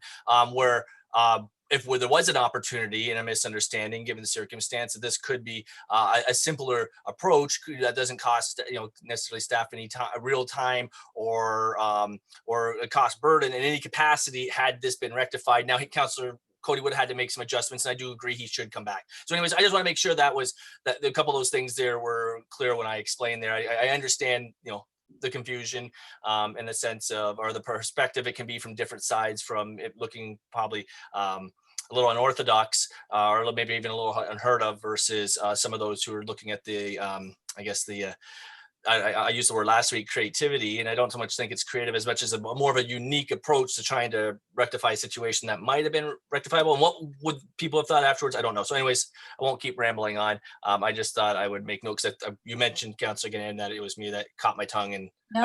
It was something I shouldn't have. Councilor Rayner is who I said, and Councilor Rayner I was referring to. Okay. Where he was Mr. referring Trombetta, that did it you have cost the any- municipality a great deal of money in the by-election, so. Yes, Mr. Mayor, very quickly. Again, that's why we have committee levels. We can disagree, but this is where it's final, and I'd like to call the vote, Mr. Mayor. Okay. So Madam Clerk, the vote, can you take up the vote, please? Yes, thank you, Mr. Mayor. Councillor Trombetta, Support. Councillor Gannon, Support. Councillor Jonker, Support. thank you. Councillor Rayner, Support. Councillor Riley, Support. Mayor Balsma. And support. Very good. Thank you, Madam Clerk. So then, now that that's actually concluded, I'd like to just enter our well wishes to Councillor Cody as he moves on in BC, and we thank him for his work and contribution to our community. He was also a business owner, and that should not be overlooked. He had a very cute deli in Wellandport that I patronaged not a few times. So moving on, reconsideration and motion to rescind are there for your viewing pleasure. Other business, there is an information that Director of Planning and Building memo authorization to enter a site alteration agreement with Mars Homes, Smithville West Inc., IBI Group agent, Cardi Construction Limited contractor. There is no action on that, but that is being entered into the public record. At this time, we have members of council remarks. Are there members of council that would like to enter remarks at this time? Councillor Riley, go ahead, sir. Thank you, Mr. Mayor. I got a few remarks here, so just give me a couple minutes. And so I'm going to start by, I guess thanking you, Mr. Mayor, for putting on your Thanksgiving food drive there. I know on council things can, we can have a difference in opinion and not, always focus on the positiveness that each member brings. But I did want to bring to the table here, as I think we all can acknowledge that I think it was an exceptional cause that you did. I think, looking at the movement behind it and the support you had behind it and the shelves being filled now, I think is a clear reflection of how great our community is. And even more, I hope you continue to do this onward. And so, I just wanted to pay kudos and credit where credit is due. I think that was an exceptional thing that you were part of and organized and was the face of.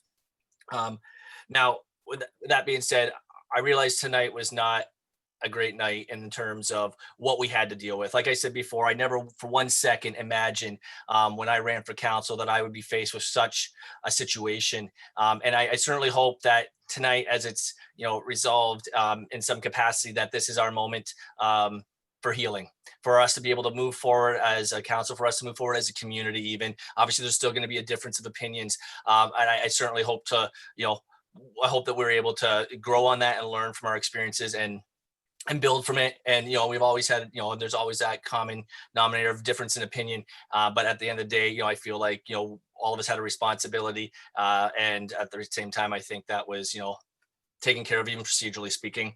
I guess on the last note I can mention, or I'd like to mention, is that more or less, Mayor Bylsma, myself, and possibly Councillor Whittabine this coming week will actually be at Smithville Public School, grade 5 class, enlightening them on, we've been invited as guest speakers to speak to government and Canadian government, municipalities, and how the government from the political side works. So I look forward to doing that this week alongside with Mayor Bylsma and possibly Regional Councillor Whittabine, and I think that's going to be a really cool opportunity. I know that from what I've heard so far from the teacher there, the kids are really excited, and so I hopefully we can mold some.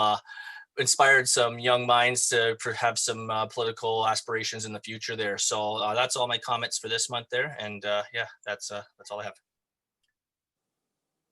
Okay, any other councillors wishing to, Councillor Ganad? Okay, thank you, Mr. Mayor.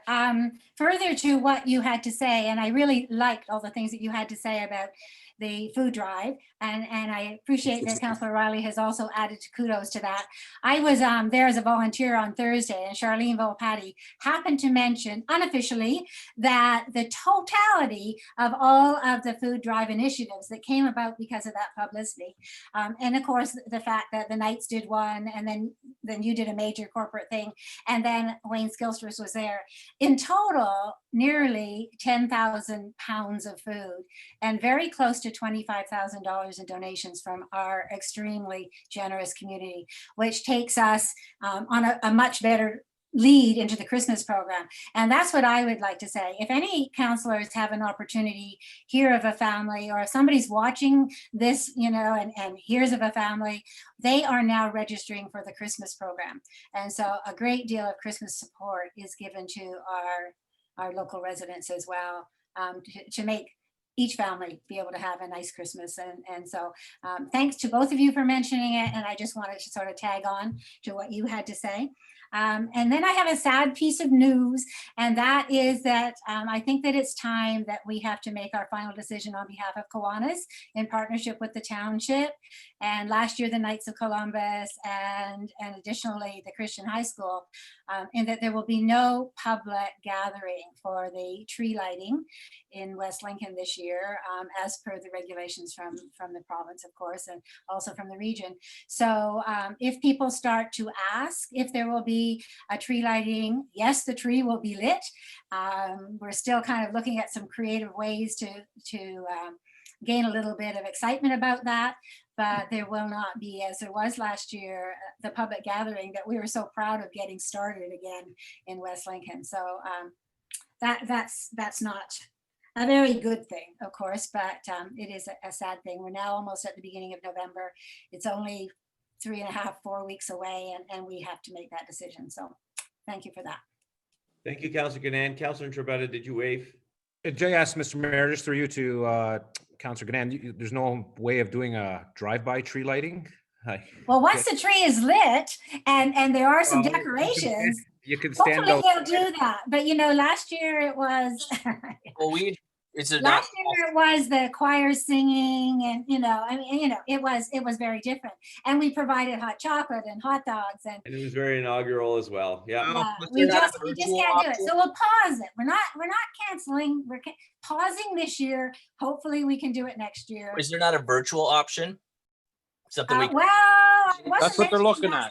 We're still working on that one. So yeah. We haven't used up our sleeve list of ways to celebrate, but we need to get moving on that sometime soon, Councillor Riley. Okay, thank you very much. And then Councillor Trombetta, did you have any further? No, Mr. Mayor, thank you. I just wanted to add to that, but thank you very much. Okay, that's what I thought. Councillor Jonker, go ahead, sir. Yeah, I thought Councillor Ganand was going to take away what I was going to talk about, but she didn't.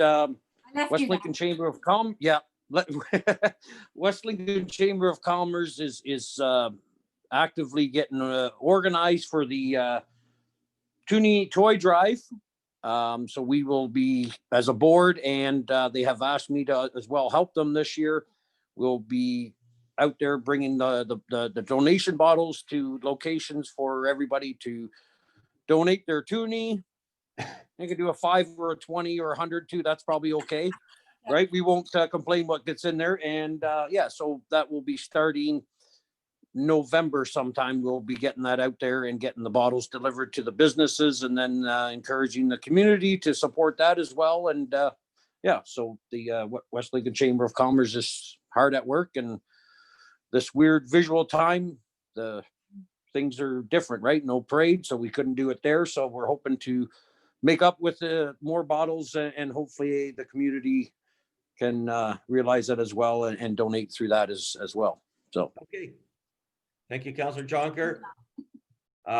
Seeing or hearing no further, then we move on to, are there any new items of business that require immediate attention or direction? Hearing none, then we move on to bylaws. Councillor Rayner, you have a resolution at this time. Yes, Mr. Mayor, but I wish to pull one. Okay, well, enter the whole thing first, and then we'll do the one that's pulled. Well, I got to tell you, the one I'm pulling is 2020-104. So I won't read that one. Well, I'm not going to read it anyways. I'm only going to give you a number. Yeah. Okay. We say we read first, second, and third time, but we don't read anything. Yeah. Okay. So 104. Okay. Thank you. And then thank you for the heads up. The clerk will start working on 104. Okay. Boom on myself that Lee be granted to introduce bylaws 2020, 94, 95, 96, 97, 98, 99, 100, 101, 102, 103, 105, 106, 107. That the same shall be considered to have been read a first, second, and third time with one reading and are hereby adopted. And that the mayor and clerk be and hereby authorized to sign and affix the corporate seal thereto, any rule of this council to the contrary notwithstanding. Okay, thank you very much. Can I get a seconder for that? Councillor Trombetta, thank you. Any comments or questions on the bulk of them? Councillor Trombetta. Sorry, was it 104 that Councillor Rayner pulled, or was it 105? Yeah, with correct. 104 he pulled. Oh, okay. Okay, so on everything excluding 104, I'm going to call the question. All those in favor? Support. Okay. Then that's carried, Madam Clerk. Madam Clerk, he pulled, Councillor Rayner pulled 104 individually. I'll read that, and then I'll get a mover and a seconder. A bylaw to authorize the corporation of the Township of West Lincoln to enter an agreement with the Han Homes, Inc., any mortgagees, and Niagara North Vacant Land Condominium Corporation number with respect to the lands described as units 1 to 24 inclusive, level 1, Niagara North Standard Condominium Plan, and the number and their part appurtenant common interest of all pins to inclusive. Can I get a mover for that? Councillor Riley, Councillor. It's properly before us. Councillor Rayner, do you want to speak to it?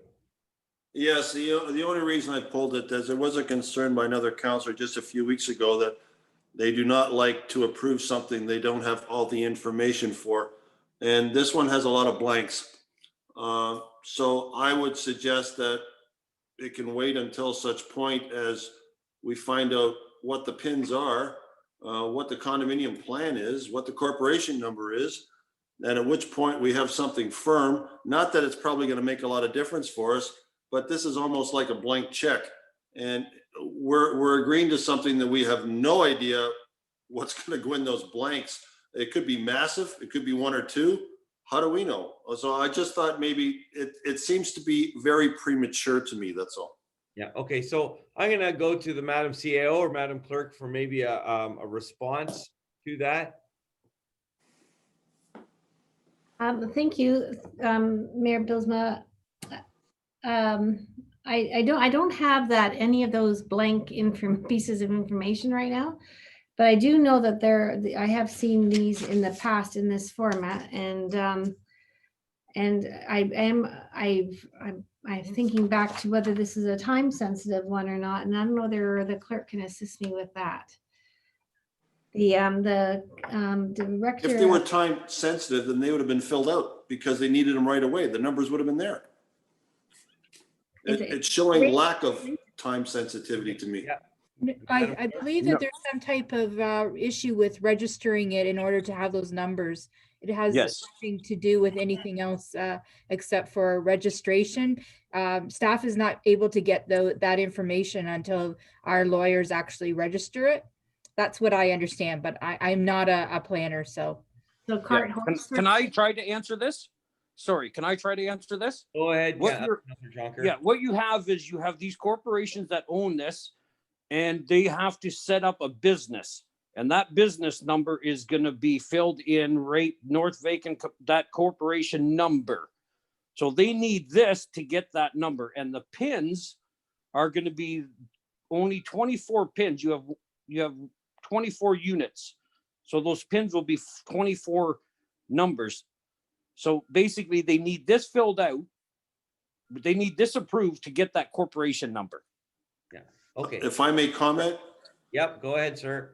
Councillor Yonker, what you said makes sense, except that if it's, like you said, 1 to 24 of the pins, then they should have put pins 1 to 24 because it already says 1 to 24. So there's some other number going in there other than pins 1 to 24. They'd have filled in the blanks with what you just said. Well, it's units 1 to 24, and the pins are probably corresponding to the units. I And know it's we've all- done these in the past. I've entered your comments. Unless there's any further comments. There's only one other comment I have, and having done this a number of times in selling properties, they don't do like they did in the olden days where we used to go to council chambers. Now we use Zoom. Lawyers file this electronically. They don't even leave the office. So it's done within seconds. Okay. Things are Councillor different. Riley? Thank you, Mr. Mayor. I'm trying to find this on the committee agenda because I'm trying to get some clarity of the confusion because I don't ever recall having any concerns to this. So if so, through you to the clerk, could you just steer me to how I would locate that on the committee agenda, just so I can have more context?